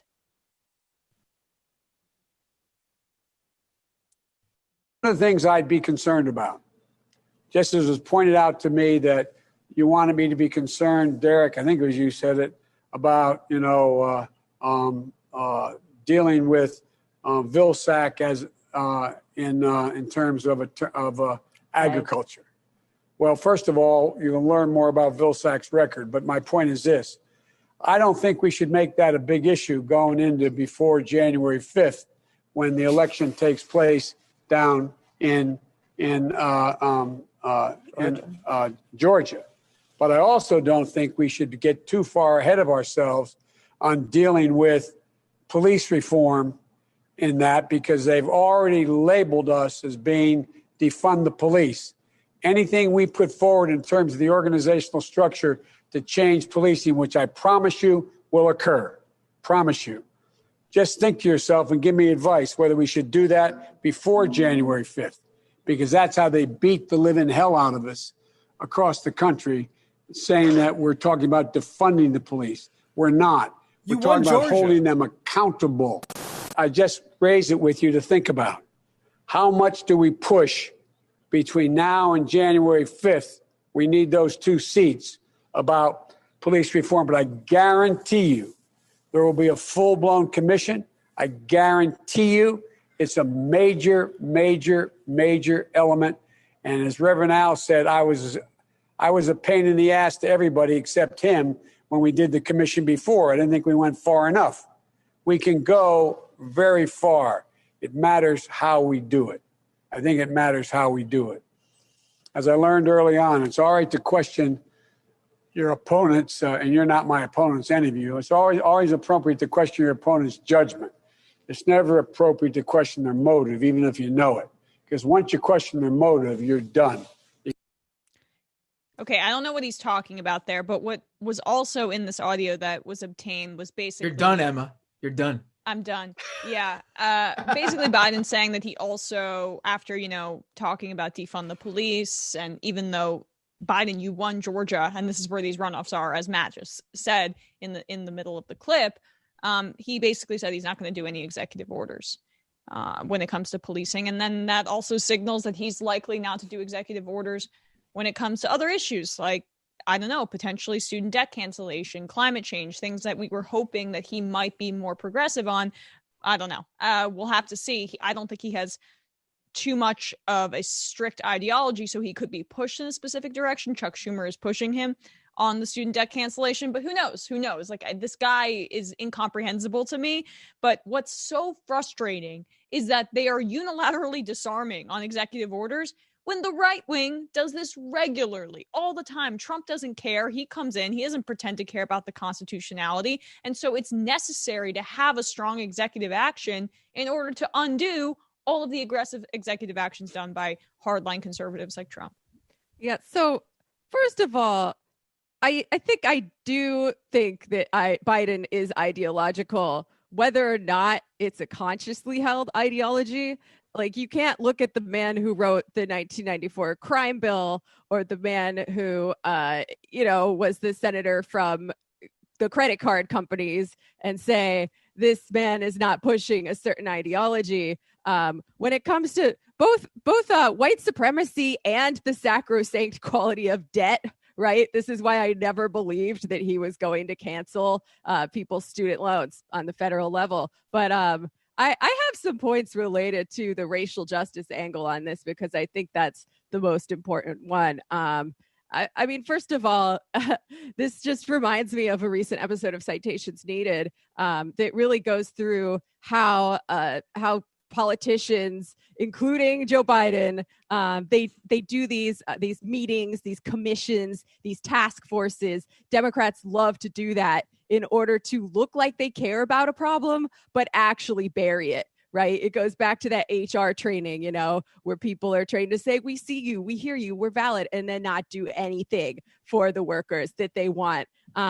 But it is important to hammer that he's wrong on the facts. The defunding the police movement has not hurt Democratic candidates. In fact, looking at this tweet from Michael Thomas Carter, which I don't know if you guys have, I put it in the chat. He shows a map of Minnesota election map, and he says, if defund the police was as toxic to Democrats in 2020 as some contend, why did Minnesota, George Floyd's home, and the beating heart of the abolitionist movement in 2020 go from Dem +1 in 2016 to Dem +7 in 2020? They literally burned down a precinct and the Dem vote went up. And, I should also remind you that the burning of that precinct also polled incredibly well with the American people. And I just want to also add the BLM protests correlated with a rise in voter registration for the Democrats. So just on a fundamental level, there was mass voter participation throughout the country, and a lot of that can be tied to the fact that Biden broke records for the amount of votes that he got, the exact racial justice movement that we saw in the country. Mm-hmm. And a lot of the people doing get out the vote work, a lot of people in these communities were Black-led groups that are also abolitionist groups. So no, they don't have a leg to stand on. But what if it did?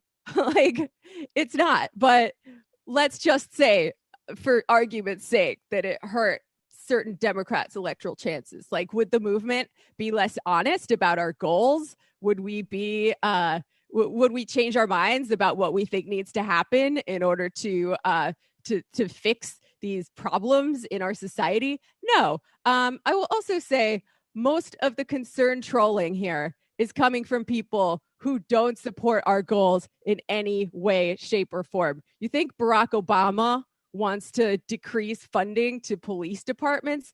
No, he's concern trolling and trying to make it about the slogan and not about the policy. And it's absolutely ridiculous coming from him, because if Obama said that he supported it, how much do you think the approval rating would go up for such a policy? Well, right? it would be accepted by the Democratic Party orthodoxy, and that's so much of what leading from ahead is about, as opposed to leading from behind. I mean, Democrats always are apologizing. I mean, they've only just embraced decriminalizing marijuana when legalizing it is polling at 70%, right? They wait and they wait and they wait, and then they follow with their own messaging, right? But Republicans are always making their case, and then what do you know? The polling shifts in their direction in some areas because they're aggressively on the bully pulpit talking about it. So Biden is once again just buying into when I talk about him not having an ideology, I think it's a good point because it's not phrased right, Jamie. He is ideologically obsessed with centrism. And that's kind of, and being at the center and the corporate center of the political moment. But he also wants to be at the center of the Democratic Party as well. So that's an ideology in and of itself, but he's not like a hardcore libertarian or a hardcore member of like Center for American Progress, although I guess what's their ideology either. But that is an neoliberalism. And it's right. His ideology is an ideology in itself. So I'm amending that because I think it was a good point by you. I think fair enough. Go ahead, Matt. I was going to say, I think we can all agree that we need to just put this police reform stuff aside until at least January 5th, and also after January 5th as well. Well, that's the thing, right? Like, I would just say about the politics of it. Like, I don't expect the Democrats to run on defund the police. I don't think that's their job. I don't think they're the movement, right? Like, so to me, like, if their job is to win elections, and if they can do it, and then, but the important thing I think is what Emma said about the executive actions, because he's actually like, it'd be one thing if you're saying we're going to win this, and then I'm going to do all this stuff with my authority, and he's not. He's saying no, we're going to do a commission, please. Yeah, Jamie's exactly right about commissions. The Warren Commission was, I won't get started on that, but ridiculous in this country. Just what's the best thing that's come out of a commission? Henry Kissinger was in charge of the 9/11 Commission. Yeah, these are ridiculous. To your point, Matt, though, to your point, that's because the reason we know that this is his true perspective is because this was behind closed doors. This was a meeting that was not open to the public. The reason that it's important that we have this information is because this isn't him capitulating and trying to be political on the stump, right? This isn't him trying to appeal to all people. This is him and how he talks to civil rights leaders.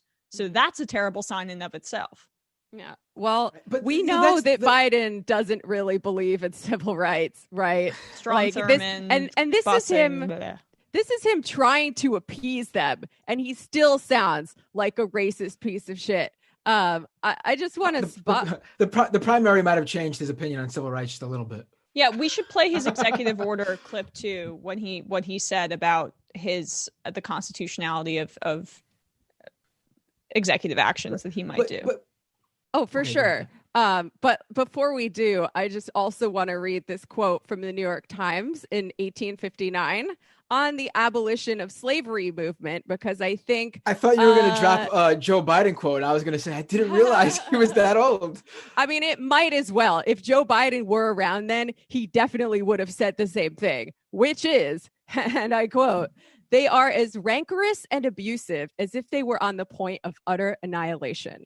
Their speeches sound more like the ravings of bedlamites than the utterances of men seeking the accomplishment of a practical object. And, you know, surprise, surprise, the New York Times did a whole lot of concern trolling about those crazy people who wanted to abolish slavery. And then looking ahead to the civil rights movement, the similar things were said about that. And, you know, the polls were not always with the civil rights movement. They weren't until they finally achieved their goals. Now all the Democrats are like, oh, of course it was great. But in 1961, I'm quoting again, Americans were asked whether tactics such as sit-ins and demonstrations by the civil rights movement had helped or hurt the chances of racial integration in the South. More than half, 57%, said such demonstrations and acts of civil disobedience had hurt chances of integration, right? Like, Martin Luther King was viewed as a dangerous radical in his time, which I think just goes to show you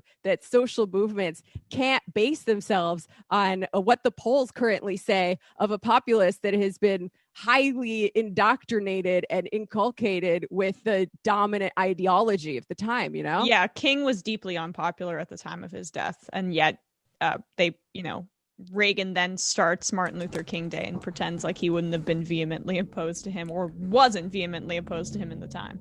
Yeah. Yep. And now he's in truck commercials. There are politicians from states who vehemently opposed Martin Luther King Day in their state, who all of a sudden, now that there is Martin Luther King Day in their state, go out there and talk about, I had a dream, Martin Luther King I don't see color, just like Martin Luther King didn't, all this horrible distorting of his image from people who didn't even want to honor him in the first place. Mm-hmm. Yeah, it's sick. So let's just play the second clip of Joe Biden to kind of put a button on this segment, to referencing what we were talking about his executive order comments that were leaked. There's some things that I'm going to be able to do by executive order. I'm not going to hesitate to do it. But what I'm not going to do is I'm not going to do what Benita, you probably used to get angry with me during the debates, when you'd have some of the people you were supporting say, on day one, I'm going to executive order to do this. Not within the constitutional authority. I am not going to violate the Constitution. There is a Constitution. It's our only hope. Our only hope. And the way to deal with it is, where I have executive authority, I will use it to undo every single damn thing this guy has done by executive authority. But I'm not going to exercise executive authority where it's questioned, where I can come along and say, I can do away with assault weapons. There's no executive authority to do away with that. And no one's fought harder to get rid of assault weapons than me. But you can't do it by executive order. If you do that, next guy comes along and says, well, guess what? By executive order, I'm going to say everybody can own machine guns again. So we got to be careful. I know you all know this. Okay, I understand that argument if it was made 40 years ago, when there was a different debate about about executive restraint, But we are living in reality, which is America today, and Donald Trump and the Republicans don't give a shit about the Constitution and whatever vague assertions you're going to make about the restraints put on the executive.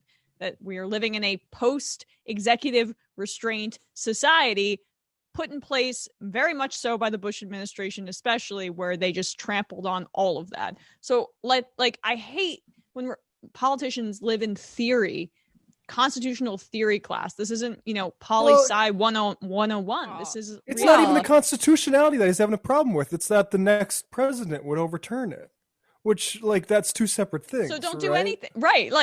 Don't do anything at all then, Joe Biden. Literally everything the government does can be rolled back later on, pretty much. And, that's a fair point about the gun thing, to be honest. I think that stuff probably should be legislated and not the executive action. But what about, the student loan thing? The next president isn't going to say, hey, by the way, you owe that again, right? Exactly. Good luck with that. Well, honestly, it just sounds like excuses to me. I don't think he's that much of a Constitution nerd that he's really doing it for that reason. He doesn't want to, and he's making excuses for that. Right. I love that idea, though, that the next Republican president comes back and reburdens everyone with the debt they owed. Unforgiven. Yeah, good luck with forgiven, that. yes. Oh my God. I mean, it's funny in hypothetical, but obviously when it happens, it's going to be really terrible. It's going to suck. Well, they need to burn the books or, smash the computer or whatever it was that had that information on it in the first place to really cancel the debt. Right. I mean, what he's really saying is that the things that are okay to do by executive order on day one are the things that I'm comfortable with, and the things that I'm not comfortable with, I'm not going to do that. Because like the idea that he would, because I mean, I swear I hear him in my head saying, and on day one, this is a guy who's been saying what he's going to do on day one for who knows how long. And I think the only thing I've heard him stick with now is the mask mandate. Is there anything else he's promised on day one that he's keeping to? It's not a mask mandate. It's not even that. It's an 100-day request. It's a mask request. It's a mask. Implore nicely to wear them. So it's he's a mask, even pretty backtracked please. on that. Yeah. Right. Jeez. Yeah, it's rough. What I wanted to say before, though, with the clip where he was talking about the police reform, not to go back to that, but I think it's all, honestly, I think it's all intertwined, obviously, is, the whole, because what you see right now with his day one executive orders now, with Democrats, it's so hard to debate them to a mainstream, like non-political, just pays attention during election years when you need to get these people to vote for your candidate or whatever. It's so hard to debate them on those merits because everything, you don't argue policy with them when it gets to that point. It all becomes about kicking the can, and it's a really smart strategy from them, and it's really annoying and infuriating to me as a leftist. Defund the police, for example. Here he was talking about, we're going to do police reform, but not yet. We can't, because look at the special election January 5th. It's just a constant. There's always going to be an election coming up. Exactly. But this is their way of getting people who you could probably win to your side. They convince even them, like, no, you hear it all the time online when you try to talk with people and engage with people. No, listen, I agree with you. We need to do this. But are you saying you want Trump to win 4 more years? We have to wait till after the election. Oh, no, I agree with you here. We should really do that. But let's wait because the Senate is now up for grabs. And we really need to work on that. Oh, no, the midterms are coming up. We got to be careful. Like, there's no way to debate the merits on these things because, listen, I do believe that the people, the average, Joe and Tom and Mary and Jane actually do believe in these things and are actually fooled by the Democratic establishment to believe that these things could possibly hurt in elections and to hold off. So you don't have to convince them, but it makes the argument with the establishment so much harder because there's nothing to debate. They won't just come out and say, we're just kicking it down the road because we don't agree with it. We never want it to happen. And unfortunately, those people who come around every 4 years or every 2 years for midterms, they just don't understand that much of it. And I mean, I know it's our job to educate them, but obviously you can't get to everybody. Yeah. It really is. And it's a brilliant strategy on their part, but we do need to figure out a way to get them to just admit that they really don't want to do that shit to begin with. Yeah, well, make them say what they mean. That is the job of the left opposition always, I think. And I would only add, we cannot just approach this in terms of debate, messaging, and persuasion, right? I think that's a sort of a limited, liberal, flawed way to look at how change happens, right? If we want to fight for all these great things, if we want to reduce the power of the police in our society and achieve our socialistic goals, or, maybe even socialism down the line, the way we do it is not by arguing with liberals on Twitter. I've had to remind myself this because I put a lot of pressure on myself to persuade people and to get through to them. And I really think that's my liberal upbringing still coming back to bite me because,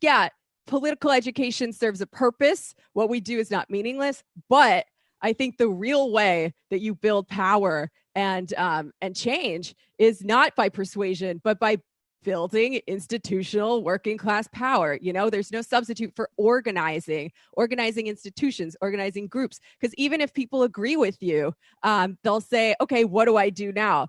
You need to make it look like we can win these demands. And you'll find the persuasion gets a whole lot easier, I think, because that's how consciousness operates for most people. Right. Exactly. Right. All right, guys, want to go to phones? Or we got something else, Emma? Yeah, let's just do one more clip here because I hate our audience and I want them to throw up. So, oh, right, this I'm one. We so- can't I'm miss so this. ready. Now, I'm so ready. very important news story today. Very disgusting news story today. Well, I guess it's a few days old, but I think it took the Majority Report crew collectively a little while to get used to the grossness. So, warning, you might vomit at this video, but I think it's important to show Louis Gohmert, the dumbest congressman in America, having a very specifically odd malfunction on camera during a press conference. Allies many times since 2000, since 2001. There was an even closer up clip from the recount where they show his tooth completely falling out and then being knocked around in between his two cheeks and his mouth. He almost lost it. He's decomposing before our very eyes. He Oh my just goodness. lost his tooth. Here we go. Oh my God, this is the one. Someone get that. Ah! Oh, there goes the tuck. There goes the tuck. That man clearly needs to feed. Ah, there it is. gross. That is so Well, gross. Sticking to and Binder, this was more of a thing when you were on MR all the time. Okay, the off. Gohmericans. My eyes are tearing up. Right. Yes, the Gohmericans. Right. Louis So Gohmert. the I theory forgot the there whole- would be that would be a bug device. Gohmert was some sort of secret Russian operative. This was before, all the Trump Russia stuff, when all the other GOPers were like, going over to Russia and like, talking about how great Putin rides horse shirtless. And Gohmert was one of those guys. So I don't know, if we look at that closer, I think we should probably watch it again. No, I don't think because so. I think I still have. it might have been a listening device. I still have Michael. You can play Michael it and again. I might Sam's- look away. Oh my God. I can't look away. Looks electronic, folks. I think. I still have Michael and Sam's why did I look saying again? comrade in Louis Gohmert's voice in my head. Lost my tooth, comrade. Oh my God. Oh my God. Why do I keep looking? Oh. Maybe it's a recording device, or maybe that man just needs a pint of child blood. Stat.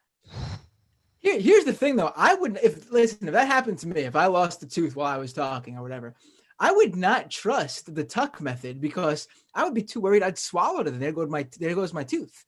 I would honestly just come clean. Oh, hold up, everyone. Drop my tooth. My tooth fell out. Don't want to drop it. Don't want to lose it. And I just hawk it up in my hand.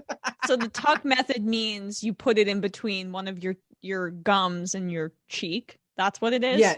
Yes, because you don't want, because he's going to take it to the dentist and he's going to see what could be done. Right. He's not going to just toss it.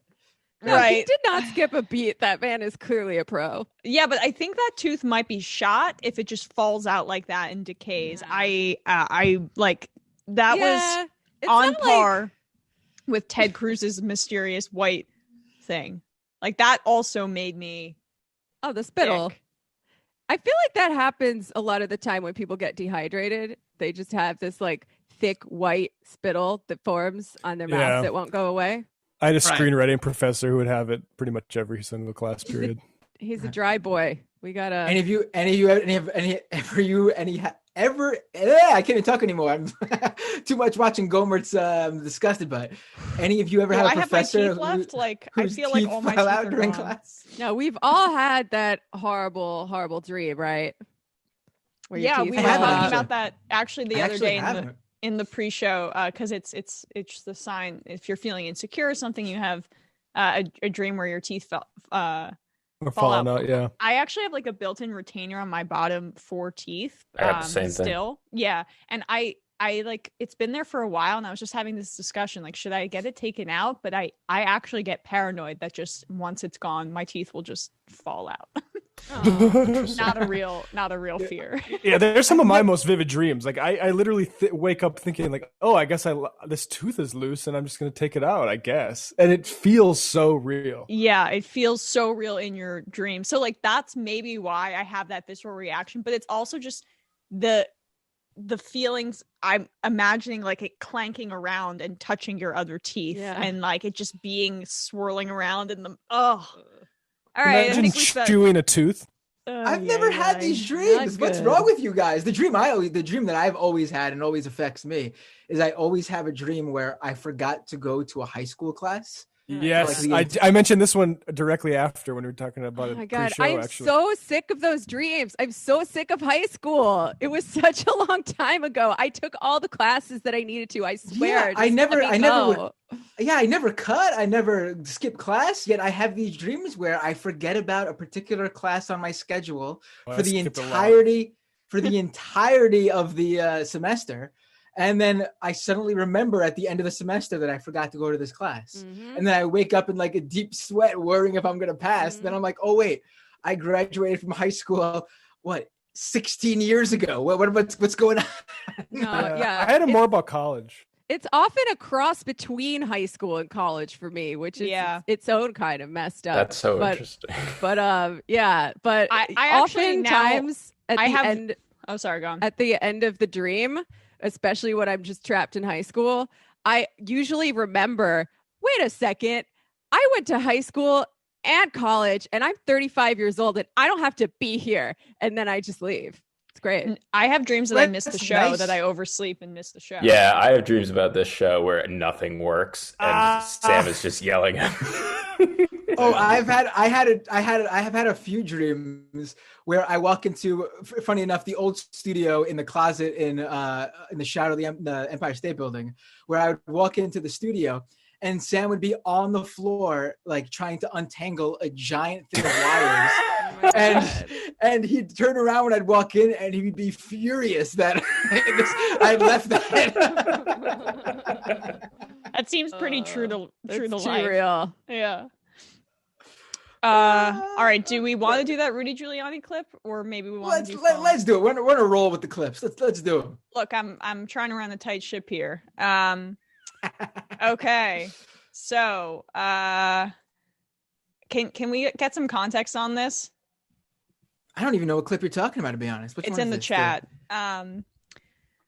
Rudy Giuliani, fresh off of his COVID treatment, seems like he's perfectly okay because he is connected to the president of the United States and is very independently wealthy himself. He can get whatever treatments he wants, experimental or otherwise, as the rest of the country suffers through it, is now speaking about USB ports. I don't have context into this, but I'm just going to go into it blind. So Rudy Giuliani is speaking to a Georgia House subcommittee on that video from the Fulton County suitcases, and this is in the context of that.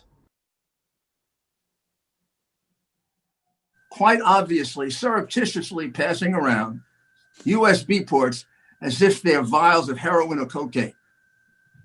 I mean, it's obvious to anyone who's a criminal investigator or prosecutor, they are engaged in surreptitious illegal activity again that day. And that's a week ago, and they're still walking around Georgia lying. Well, I just want to say that, I mean, he doesn't usually look great to begin with. But man, Giuliani with COVID looks like shit. I mean, he looks really bad. But second of all, you have to put this in context, guys. Trump once considered Rudy Giuliani to be his cybersecurity expert, so he clearly knows what he's talking about when it comes to these USB ports or whatever. Yeah, right. Well, okay, many things. Passing around USB ports, all right, don't think they are able to be held in hand and pass. Two, I mean, are people passing around vials of heroin? I'm pretty sure you do pass around cocaine, but I don't know if heroin is the kind...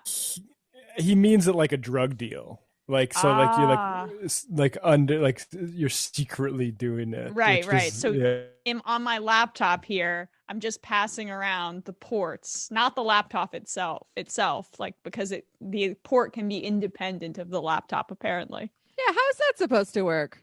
Maybe he's got a dongle, guys. Come on, think like a cybersecurity expert. Yeah, I know. He is really unceasing. It blows my mind that somebody who is clearly rich on his own, who had his own political career here in New York, who has had multiple wives, seems to just, live it up, even in his old age, still chooses to debase himself on behalf of the president when even his most fervent supporters like Bill Barr and, Ted Cruz is trying to weasel his way out of arguing this election fraud case in court as Trump corners him and forces him to do so. Like, why is Giuliani doing this in his free time? Oh, wait, then I remember $20,000 a day. Yeah, it'll be I was going to $20,000 a say day. true love, but that's probably a better explanation. It'll be fantastic when, like, 3 years from now, when everyone's off this whole Donald Trump. Well, they'll probably still push it, but I mean, 3 years from now, when obviously the legal case is far from over, Giuliani will still be out there arguing his case over Zoom interviews or something. I like to imagine he'll. And it's just like anomaly hunting, right? Like whatever they're talking about any given day is just the newest thing that they can point to that looks nefarious and, direct threats towards, whatever. Like there's a woman in Idaho that got surrounded the other day, and it's like county commissioner level like people, and it's really depressing that like this does. It's like I think people forget how actually terrifying it probably is for a lot of people who are on the receiving end of this. Like they're just like civil servants, and maybe they're Republican because they're in red states. And there's basically an authoritarian program being run right now, and a huge chunk of the party is going along with it. Well, they're trying to, but I don't think they're going to have very much success. No, but it's not. That's not the point. The point is that this is like a time of disciplining the troops for like future. Like this is you're weeding people out. People are progressing up the chain because of how well they're willing to, or what they're willing to do at this point. And it also just sets up future situations where they're just going to put diehard MAGA people in these election official positions and scare off regular civil servants from participating in this. That's the next step. Yeah. Actually, Binder, I've wanted to know more about you. Said you worked, did volunteer election stuff, right? Is that what? Right. Yeah. Back in college, I basically just volunteered to work the polls. I would show up at 5 a.m. and sit at one of the desks, and I would usually get put at a specific district, and basically someone comes in, goes to the main booth, they're told what district they're in, and they get sent to that desk, and that's where they sign their name in and get their whatever. Back when I was still doing it, we still had the machines with the little curtains. So you'd go in the machine and vote, and then come out, and that's pretty much it. And my job was to stay there and sign everybody in, make sure no Republicans show up. Right. Make sure no Republicans showed up. Also trick people by telling them their name wasn't in the books if it said Republican. So they had to fill out an affidavit ballot, which I would proceed to throw in the garbage when they turned around and left. But it's literally the job is you sign up. You maybe go for like an hour or two of training a week or two before. And by training, they just basically say that they run through the process with you. Everyone I worked with, by the way, was like a retiree or someone who just worked at home, was looking for extra money. No one who has any sort of nefarious connections to any group. These people couldn't have been more just they're just there for the money or there to be like a civil servant, like they actually wanted to do a duty. None of them were political really, or talking about any of the candidate. Well, you can't even, but they even when I was just talking with them in spare time, none of these people are there because they want to do anything to influence the election whatsoever. They just need some extra cash, looking for something to do, and just want to serve and help out where they can. Voting to some people is a sacred thing, and I totally get it. And that's it. And these people are being demonized now for basically just signing up to work a few days at a polling location.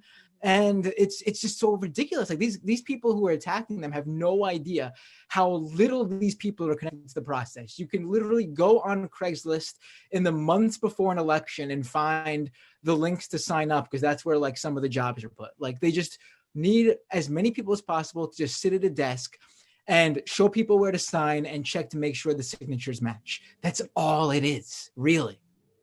So what's going to happen going forward then? Because we've seen a real split in the Republican Party between the Trump dead-enders, who are really mad at the Republicans for not stealing the election, which, as we've gone over, I'm sure they would have liked to, but they just didn't have enough to work with. And the way he went about it was super, super dumb, basically telling everyone what he was going to attempt to do before he did it, right? There's a split between those people and the mainstream of the Republican Party, which is we can only bend these institutions so much before they lose legitimacy and we lose our power. So what's going to happen going forward? Because there are the Trump people saying we won't vote for Republicans unless they do what we want. And that's hilarious to me. I think a lot rides on Georgia. I actually think it's a lot less of a split too. Me too, yeah. I think there is a split between like the 90% of people who are Trump fanatics in the Republican Party, and that split is we believe something happened, there's election fraud, and we want it overturned. And there's the other side of that 90% that says, I wish something happened because then I would have a reason to say I want it overturned and not look insane, even though I do want it overturned. But in public, I need to say, Trump lost, unfortunately. And then you have on the other side of that 10% of people who are maybe like, I think these 90% are crazy, even though I like Trump and are Republican. But yeah, there is not much of a split, like just as much never Trumpers as there were in 2016. Well, that's how many people who don't want to overturn the election for Trump this time around. Just another note on Josh Hawley. Josh Hawley is supportive of all the, especially the Missouri AG who signed on to this big case to try to overturn the results in the 4 states. Hawley said good work. But I think if they lose in Georgia, the Republicans lose in Georgia, then I think you'll start to see maybe a bit more of some attempt at discipline. But if they can win like this, then I think the split is just for public relations purposes. Yeah, right. Fair enough. I'm curious what's going to happen because historically, they say that the Democrats discipline their base, right? And the Republicans get disciplined by their base. Is there anywhere where the party will not follow their most rabid and insane followers? I actually think that changes now with Trump. I think it's now the Republican Party feeds their base. I don't think the Republican base needs to even discipline them anymore. With Trump now, the standard bearer, the face of the Republican Party, even with him out of office, he'll still be the face because then you also have Don Jr. and Eric and I've even seen, we have a clip of some evangelical pastor, I believe it is, talking about how this is all to set up for President Barron Trump. I mean. Yeah, when I say sorry, I realize that was maybe bad phrasing when I say the Republican. That's how it used to be. That's how it used to be. So you're not wrong. By their base, like that implies that they don't want to go as far as their farthest right followers, which they usually do. Right. No, but it used to be like that. So you're not wrong. It's changed. And I think that with Trump now the face of the Trump party as it is, it's all about these conspiracy theories and everyone's against them and they're going to double down on it. There's no more, there's really no, I mean, like you just said about Josh Hawley, here's someone who's even, trying to portray himself as some sort of man of the people and not one of these, rabid Trumpian, but here he is backing the guy in his state who wants to overturn the election results in other states in order to help Trump out. The war between the states, folks. Yeah. I would love for it to really hurt them, right? Like, and I look at like Josh Hawley saying he's going on Tucker Carlson, and it really pleases me to look in those replies and see all the people saying, "No, I'm done with faux news," is what they always write, and like go on OAN and maybe I'll watch, and I love that, but they win like that. I mean, in 2016, I thought they were going to lose because of this stuff. And I worry that it just gets them all to vote and pissed off. They might be pissed off, but it does turn them out. And I think that's horrifying. Yeah. Right. I mean the argument between like the split between the watchers of Fox News, Newsmax, and OAN, it's sort of like the debate. I mean, this is a fun debate, obviously, but it's sort of like the debate of which fast food place is better, McDonald's, Burger King, Wendy's. I mean, sure, you could have your favorite, but they're all serving the same evil empire. I mean, it's the same thing with those 3 news outlets. Sure, there's one that probably feeds your tastes best, but at the end of the day, they're all supporting the same empire that is the Trump-led Republican Party. Yeah.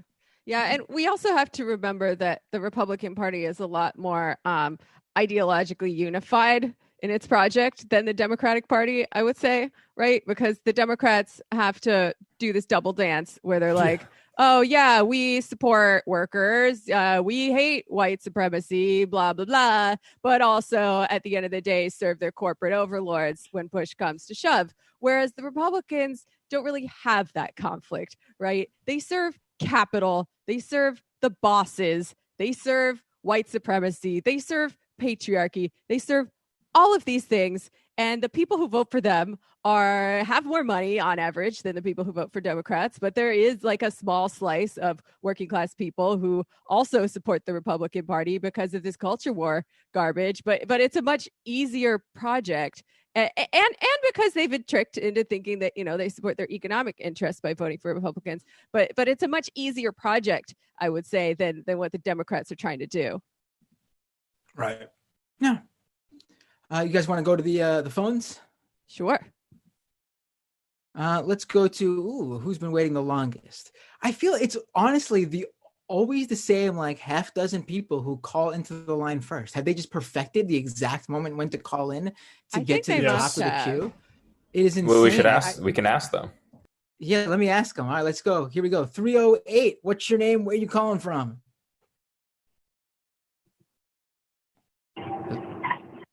Hello. Hey, it's Kowalski. Hey, Kowalski. Hey, Kowalski from Nebraska. So let me ask you, you're always one of the numbers at the top of the queue. That's how, honestly, I saw 308 and I had a very strong feeling it was going to be you. How do you do it? How do you always get to the top of the caller queue? Well, it's very simple. I have a very relaxed work schedule where I'm not supervised. And this is like my entertainment in the middle of the day. So, like, right now I'm loading up my semi from the grain bins. And, either I can call in, say two things, or I can just listen. No. I get how you're able to stay on the waiting, like stay on hold for so long. But how are you always one of the first callers? Like, how do you get to the top of the queue all the time? So it's always almost an absolute, like, for sure, you're going to be one of the people who get through on that day. Well, there's actually like a system of realizing when you guys activate the phones. I figured that out like the third time I listened to the show live. So yeah, if I really want to call in, I could just. But can you guys hear me? Because actually, you guys are really garbled on my end. Really, you sound fine to us. Yeah, perfect. All right. Anyways, I was actually just calling in to say one thing. I was 100% wrong with my assessment of what I thought Black Ops Cold War was going to be. It was terrible. What happened? I'm sorry.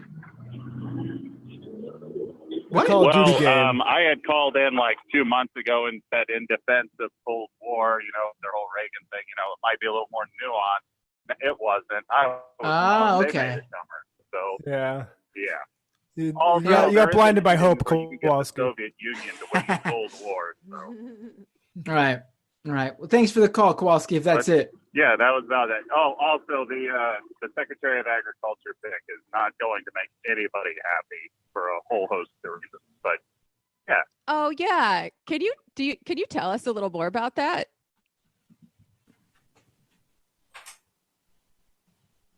Did we lose him? I think we lost him.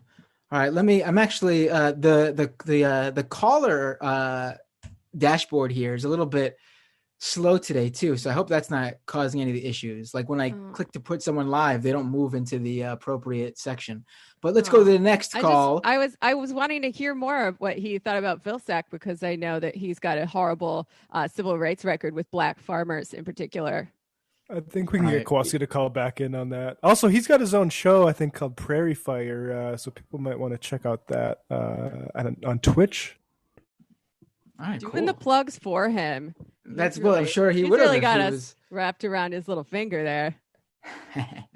Let's go to 787. What's your name? Where are you calling from? Hello? Yeah, you're on 787. What's your name? Where are you calling from? Yep, hear you fine. Oh, I'm Jose from Puerto Rico. Hey, Jose. What would you like to talk about today? Yeah, it's a little bit staticky, but we can make you out. You sound all right. Okay, yeah, I guess I don't hear you guys that well. Might be something But wrong with the yeah, system I've today. been Matt, calling a try lot. calling back into the system. Hello. All right, let me take this call Hello? while he's hello. Can you call back? I'll make sure I remember your number. Call right back in. I'm gonna call out and call back in. Should I call back? Yeah, call back and I'll take you right away. I'll Okay. remember your number. I'll call back. Okay. All right. I'm gonna restart Thank you. the phone calls. If you guys want to hit something really quick while I do this, like a quick story or something, be my guest. No, we're good. Okay, you'll Here just wait while I'm on the thing that Matt was talking about earlier about the Christian conservative this guy Jansen, who is a self-appointed prophet, talking about the article of faith of the Trump family and the Christian right, and the prophecy he foresees. Donald Trump will sit in the White House another 4 years, but not only Pause not it. Sorry, only just real him, quick. Man, this guy's style. I mean, Yeah. what is going on here with the skin tight Under Armour and what is that? How would you describe that hair for the pompadour? It's like a Smash Mouth hair. Pompadour. Yeah, I saw Pompadour. a picture. I saw a picture of Nick Carter from Backstreet Boys and what he looks like now the other day, and this guy kind of looks like him. He's got like a Christian rockabilly vibe going on. Yes, for sure. the rockabilly exactly. dude. Yes. The rockabilly to fascist pipeline. It's real, folks. What a product of American freedom. All right. Yeah, this is like another example to file under Righteous Gemstones as a documentary. Exactly. But anyway. Donald Trump will sit in the White House another 4 years, but not only him, there will be a Trump legacy. And the last Trump will be barren. The Lord said, when the last trump sounds, the last trump is barren. And he is going to be like his father. He is going to be one of the greatest presidents in these United States. Did he just conflate trumpet with Trump while quoting the Bible? I think that was intentional. Yeah. Hey, it's etymology. Great. That is, well, you know what? That's where trumpet comes from. A lot of people don't know that. I would just say, like, reading American history, like especially like even 300 years ago, and when they use the word Trump, it is like exactly Donald Trump is a personification of that word, really, with just like his like wheeling and dealing and like scamming thing, because he has money. Does not exist. But when I see that guy, I think trustworthy and just like makes a bold-faced claim that Barron Trump is going to be president and Jesus told him, and yeah, you gotta accept that. I mean, it got that guy on our radar. I've never seen him before, and pretty remarkable. Just the air, pretty strange because I wouldn't expect that guy to be a super religious nutcase. If I just saw him, I would maybe the hair is kind of, I don't know. I don't know if I might have thought he was European from the hair, something like that. Yeah, exactly. Yeah, but he had the silicone wedding band, which is deeply American. Right. Is that a thing? You know what he looks like? The tactical wedding band? Yeah. I was going to say, I might have thought he was, as is often with some of these Southern Christian, like pastor types. I mean, what's that guy, Chris Lee Knows Best? Or whatever, that stupid show. No one watches dumb reality. No, I know what you're talking about. Like, I think I would have thought he was gay.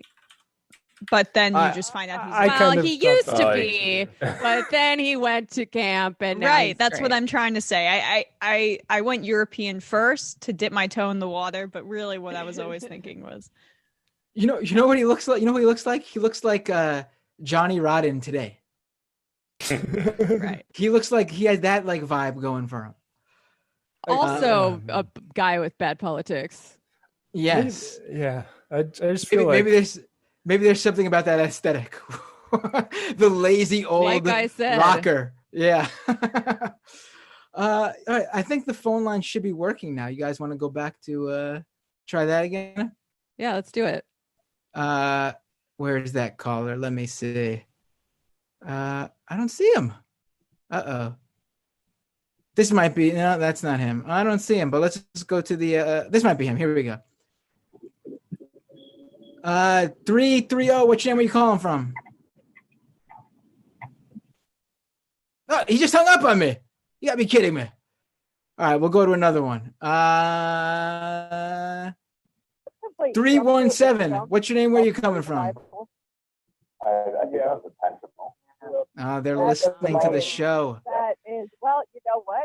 I've made this mistake. I gotta hang up on you, buddy. They'll catch Sorry. up in a second. Hello, 317. Nope, gotta let him go. Don't listen to the show if you're on the line, or listen to both at least. I didn't get it until I called in myself from like the socialist conference or something. And then I was like, okay, now I understand why this happens. Like you're supposed to listen to the show through your phone, and that's why it plays through the phone so that you are, you're up to speed when they call you. Let's go to 919. What's your name? Where are you calling from? Hello, this is Senator Diane Feinstein calling. No. Oh God. Is this in the bathroom of a Johnny Rockets in DC? Is this Comrade Pelosi trying to do a Dianne Feinstein impression? No, but she's a dear friend. Nancy. All right, I'll give you 1 minute to complete this. Send me flowers once in a while, my boy. All right, Diane. Senator Feinstein, I don't know if you'll remember this call, but thank you so much for calling in. Take care. All right, let's go. Let's go to. We can't go too far down that road. Yeah, 650. What's your name? Where are you calling from? Hey, it's Terry from Santa Barbara. Terry, thanks for calling in. What did I talk about today? So I had a couple things, a couple of silly ideas, and then a couple of actual points to make. But one of them is that we should do become cops, communist cops, and then do civil asset forfeiture on factories, and then redistribute the means of production. Some communist sheriffs would be nice. So use the state's tools. What else you got? And then let's make all unions into churches, or like make a new religion of unions, so that we can claim religious protections that the right wing is doing. Not a bad idea. And I'm sure those would totally work as a way to troll them. But in a more maybe interesting note, I have a friend whose family is they're all Mexican immigrants, and one of them, some of them are naturalized citizens now, and one of them actually voted for Trump because basically her employer, is a brainwashed Trump supporter, and like she trusts her employer more than she, trusts anyone else.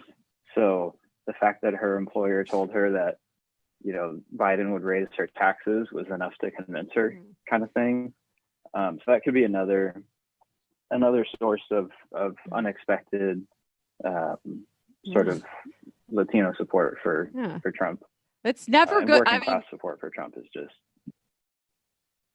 Yeah, it's never good when someone trusts their employer, right? Over their community. Like bosses have a ton of power over workers. So whether the workers and landlords and all that crap, right? Like we saw that owner of a trailer park who was threatening to raise the rent if people didn't vote for Trump. Like it's the same thing, right? Like you have power over someone and you use that to enforce a certain ideology on them. Yeah, totally. And a lot of times people just, it's the general looking up to people who own businesses and are somewhat successful, and, conflating that with knowing anything about anything. So that's really frustrating. And of course, this person has a sibling who is not a naturalized citizen. She's an undocumented immigrant, and apparently they got on the phone with each other, and her sister basically shamed her for like voting against her own sister in a way. But yeah, so that was kind of crazy to hear about. And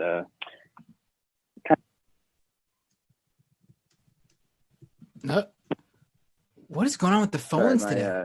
Oh, okay. Yeah, we it's your can end. hear you. yeah, although I still the audio issue persists, so like half the time, like the audio from you guys is totally choppy on the phone line, so I can barely hear anything you guys are saying. There's got to be something wrong with the phone system today, because usually we don't hear these complaints. So I'll let Kyle know, and he'll take a look at it.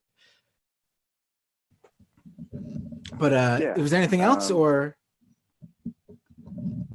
Yeah, I guess just I was the one that shouted out the You're Wrong About podcast, and a couple of more points on how Facebook is totally basically brainwashing people. From their podcast was like basically everything in your feed looks the same. So whether it's your family member posting some news, or a Newsmax article, it all has the same aesthetic, and it all gets absorbed the same way. So it doesn't matter if what their website looks like. And a lot of people just see that, and they don't realize that that's not Facebook, like you guys said. But they also don't realize that Facebook is basically editorializing their feed, and it's not just what's being posted as it's being posted, which is what you would expect.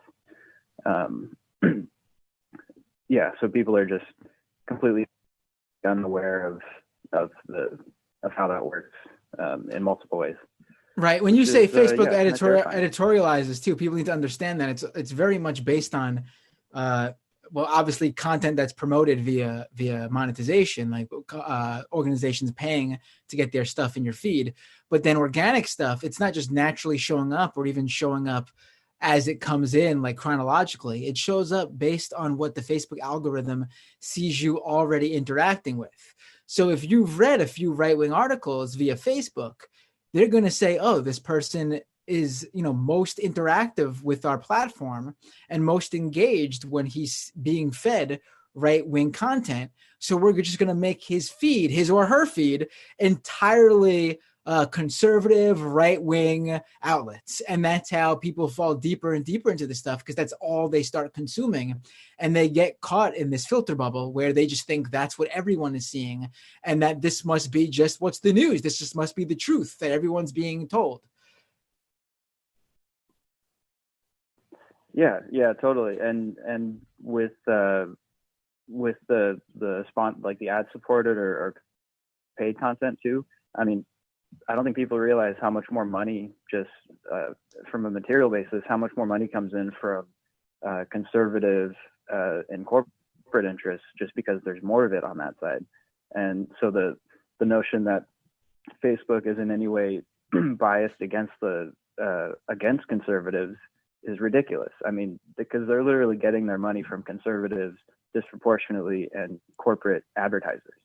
So it's in, just like a newspaper, it's in their interest to not piss off the people that are giving them the most money. And the fact that they get to basically have a constant feed of, basically a newspaper ticker in your face, but represented as just what's happening in your world, is totally insidious. And it, as Matt Christman and the Chapo guys said one time, we must abolish Facebook and Twitter and go back to forums. Forums are good. Thanks for the call. I'm like totally addicted to Twitter, and I would not be sad if it disappeared tomorrow. I cannot wait to get rid of Twitter. I know that it's not doing anything good in my brain. I know this partly because when I was microdosing with LSD for other purposes, I realized it also kind of cured my Twitter addiction, when I was doing it. And I'm like, what's going on in my brain there? And then, as soon as I stopped doing it, the addiction came back. And like, if I have a choice between plugging in my phone and plugging in, well, this was when I was still addicted to vaping, but if I had a choice between the phone and the Juul, I would usually choose the phone. So I don't know what that says about what that's doing in our brains. Yeah, I'd be sad if Twitter was gone. I'd miss it. I'd miss joy Twitter. out of it. But it's not good for me. Like, I mean, the fact that I'm like watching TV and then also scrolling through Twitter at night, like bad for my sleep patterns for sure. No, none of it is good. Man, I really have more things to say on the first point that guy made, but he's gone now, so maybe it doesn't matter.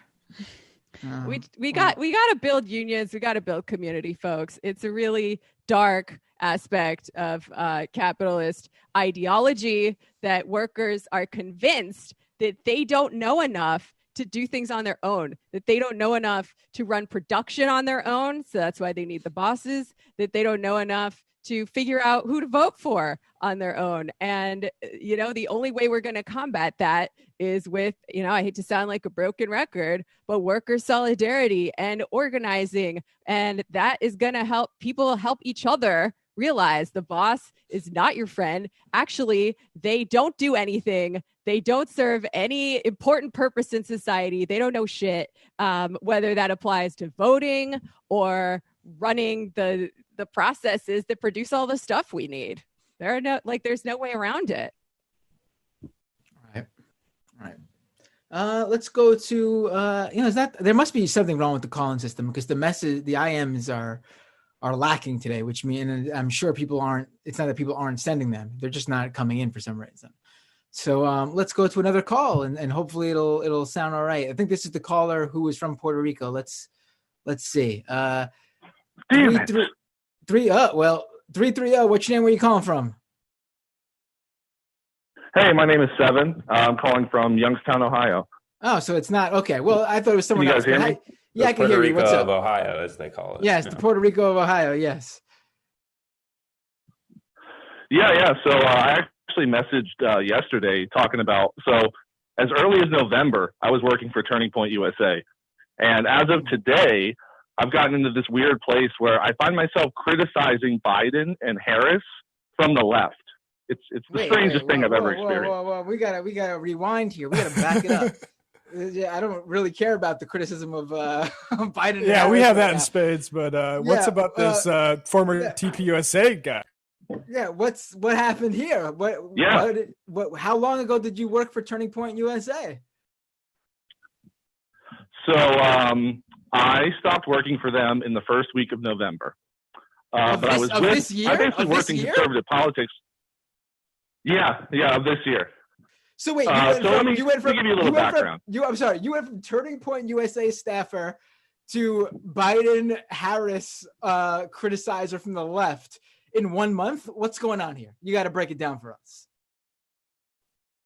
Well, I mean, to be fair, the ideological shift, I mean, it did happen over a much longer period of time, going back to the pandemic and also the George Floyd thing. Those were two moments that, let me put it this way. I feel like the pandemic really allowed people to show their true colors, to really show themselves for who they are and what their priorities are. And it just, I think a lot of Republicans, myself included at the time, live in this realm of plausible deniability of what they're saying might not be true, but there's just enough a crumb of information that I can sort of exist in that space where I believe it to be true. But the pandemic and the George Floyd thing, it really exposed them for what they are and for what their priorities are. Now, I got to ask you something. You're Ohio and Turning Point USA. So were you part of the diaper crew? No, absolutely not. Okay. So, but how does this? I had to ask. But so you're working for Turning Point USA. I'm assuming you're a conservative when you at least start working there. When did you start working for TPUSA?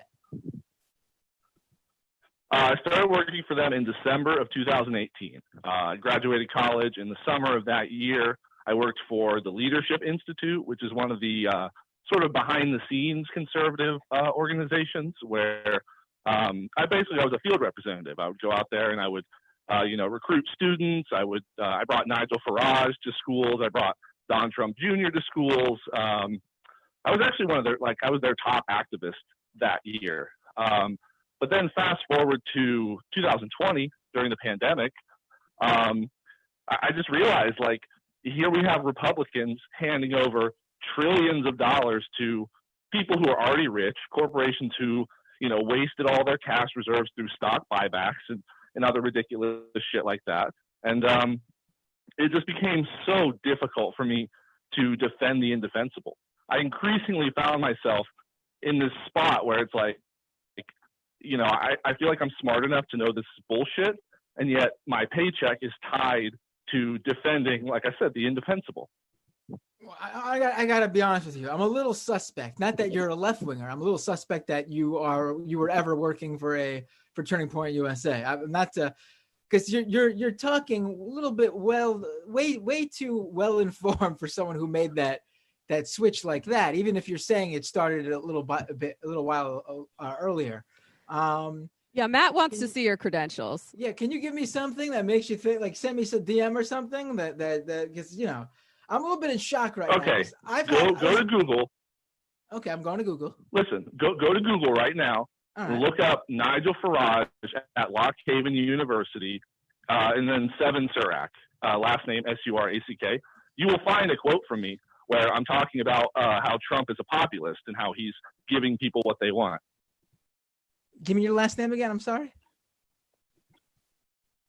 Yeah. What? I'm sorry. What'd you say? What did you say your name was? I gotta check. I gotta fact check for the audience. Brendan says he has it. You want to pull it up, Seven. Brendan? SEV. Oh, Brendan has it. All right, Seven Brendan has it. Surack introduced him, emphasizing Farage's advocacy for individual rights, national sovereignty, and the rule of law. Wow. Wow. Compelling. Do you have any? I gave his introduction. I sort of believe you. Do you have? But what I'm curious about is, do you have any correspondence that might be embarrassing to TPUSA that you could share with us from your time as a party official? I'll have to look. Like through planning my stuff. I think like talking points. I'm curious about that sort of thing.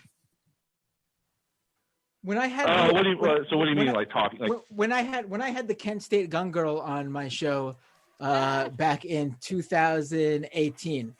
That's right after she publicly left Turning Point USA because they threw her under the bus for the diaper protest. Was she the one who pooped her pants? No, well, I'm conflating diapers with yes. pooping your pants. There's an alleged allegation of that. Alleged allegation, yes. Hey, if you're already wearing a diaper. Yeah, exactly. But but when I talked to her, she gave me some dirt that's basically like a he said, she said thing.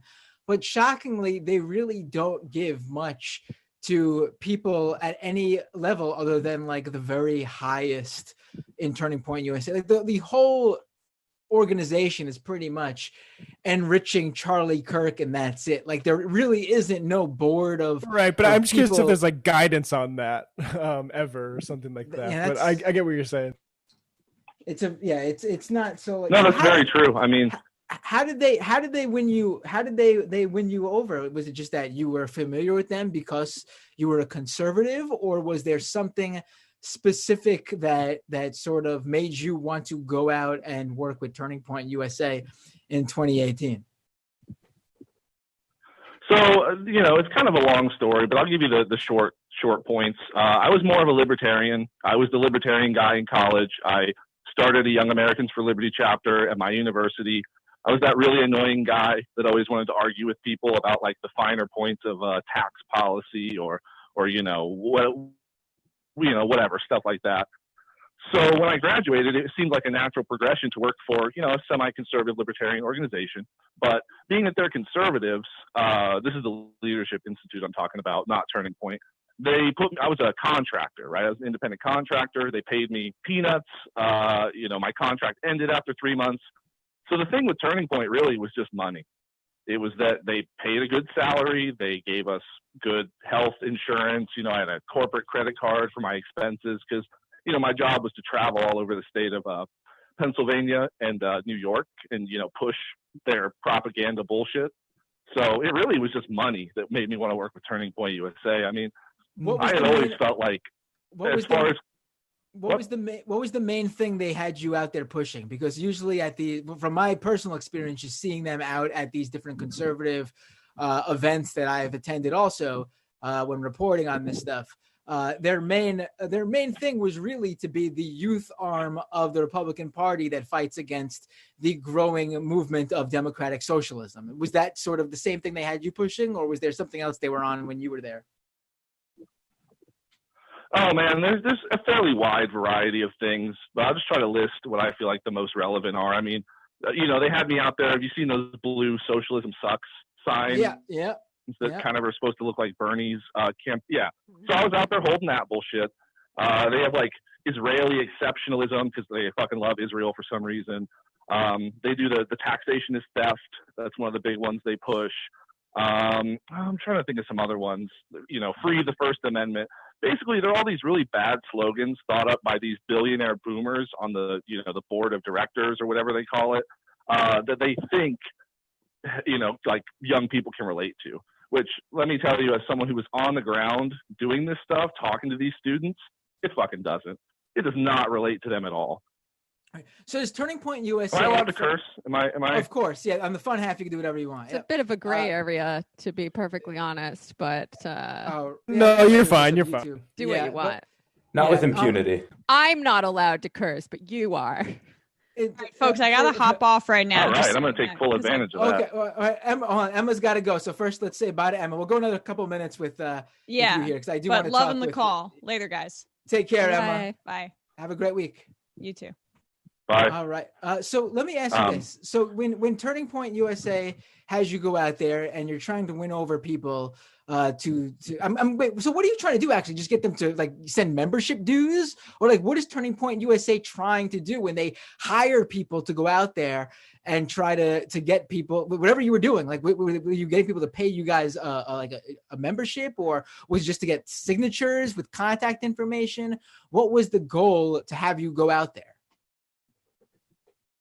Sure. Yeah. So the main goal, I would say, are two things. One is data farming, right? I was supposed to be out there getting the names and email addresses of students on campus. And then I guess they use that for their internal mailing list, their email lists, or whatever it is. And the second thing is to give the appearance of progress so that Charlie can go to his donors and say, hey, we're making young people conservative. Look, we recruited, 20,000 students this semester. This is exactly, so that would involve like. The funny thing is, you were in a different role than the Kent State. You were in a different role than the Kent State Gun Girl because she was a volunteer. She was the leader of the college chapter. You're working for Turning Point USA as an actual job after leaving college. But the funny thing is, the first thing you said you did, she wasn't involved with that. But the main thing that she pushed too was the idea that they wanted her to do with the Kent State chapter of Turning Point USA was just all about making it look like Charlie Kirk was growing this sort of conservatism among young people in order to show up like in their like slideshow or whatever to get funding from different conservative groups to fund Charlie Kirk's venture here. And you're saying the same thing that, it's not surprising, but I mean, it's just interesting that the whole point is basically, again, it's the Charlie Kirk show. There is no actual point to the organization. Yeah, no, that's absolutely true. I mean, really what it is, I think, is it's a way for him to grow his personal brand. And then also, and this is just my opinion, so, hopefully Turning Point doesn't try to sue me for saying this, but they're just it's like a money laundering organization for Republican donors, right? Because I don't know if you know this, but they're a 501c3, which means that they are technically a tax exempt educational charity, which is fucking ridiculous. I'll just say that right now. That is insane to think of Turning Point USA that way. But really, I just think it's a way for these donors, these billionaires that were walking around at these various events that I went to, like the Student Action Summit and all that stuff. It's just a way for them to sort of launder their money. It's like a tax shelter, basically, with the little bit of sort of public relations angle for Charlie Kirk. Yeah. Without a doubt. I mean, it's obviously that when you're just looking at it from knowing anything about Turning Point USA, but then to just hear it from, and now this is honestly the second insider who worked for Turning Point USA who's told me this. And it's just something else to hear it from you guys, because you're working there, you know how it's working, and you obviously are told what you need to do to present that, to put that forward. And you're coming out now and saying this. And I commend you. And what we really should do is reach out to me, actually, if you can, DM me on Twitter, because I would like to go more in depth with this on my show. If you don't mind coming on, I'd love to have you as a guest. But this call has been great. And oh my God, that would be amazing. Yeah, I also had another. This is fascinating. I had another activist. He was a little bit different because he was someone who was just sort of disgusted by the whole conservative movement, even though he was still a Trump supporter. This young Black conservative named Kevin Martin also was involved with Turning Point USA and had a similar story of just being sick of it being just like a bullshit grift. Again, funny that he was a Trump supporter still, but was sick of the other conservative grifts. But, you know, and it's just interesting to me that the Charlie Kirk show is just so obviously a grift to even someone who's a Trump supporter that like they couldn't even like take part in it anymore. They had to back away from it. Now, are you someone, I mean, from what it sounds like, you're out of the conservative world now. It doesn't seem like you have those beliefs. It doesn't seem like you're a Trump supporter even. Is that true? Has that been your trajectory?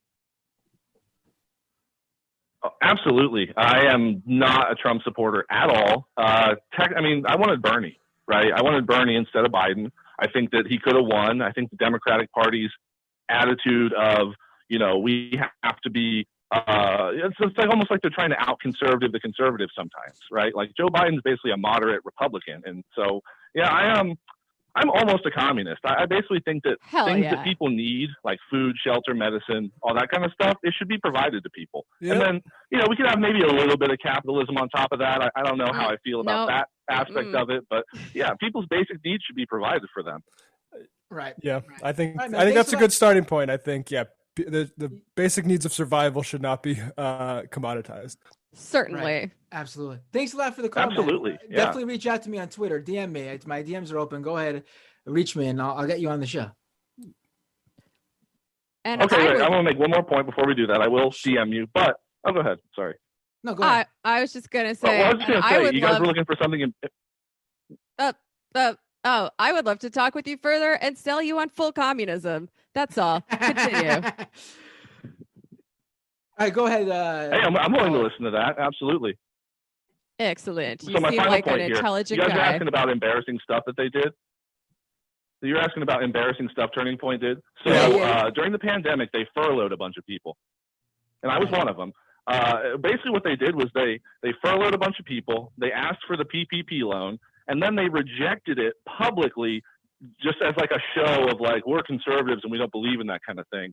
Meanwhile, I know for a fact that they didn't have to furlough me. So that's one of the aspects of this, that they basically threw me to the wind and said, you know, fuck you, we don't care about you, survived somehow. That was the final point I wanted to make. Look into that if you can, that they basically applied for the PPP loan only to reject it because they wanted to make some stupid political point. Anyways, thanks for your guys' time. I really appreciate it. One more thing. Hey, do you think there's any connections you made at Turning Point that you could bring along, or are they all sort of like too far gone? I definitely know a few. I definitely know a few people that they understand that they're just there to make money, right? Let's they start the bandwagon. It's a career for them. It's just a job. Here's the thing. If you I just want to say this. If you leave en masse and start your own podcast about how you left TPUSA because of all these reasons, and you do good work, we'll promote it. Heck yeah. You can call it Walk cool, Away. Cool. Yeah, I'll definitely look into that. Yeah, how I left the right or some shit like that. Exactly. I think that would be great. Cool. There's a market I for it. appreciate you guys taking my call. Yeah, thanks for calling in. Really appreciate it. And reach out to me. This is a really good call. For sure. Yeah, I'll message you on Twitter right after this. All right, cool. Someone ring the sales bell. All right, thanks. guys. Bye. Listen, I think people need to understand really quick, the idea that, when I had Caitlin Bennett on the show on Doomed, she's someone who's still conservative. She's not even someone like this guy who, I mean, everyone knows she's still conservative. She's got her own grift going now.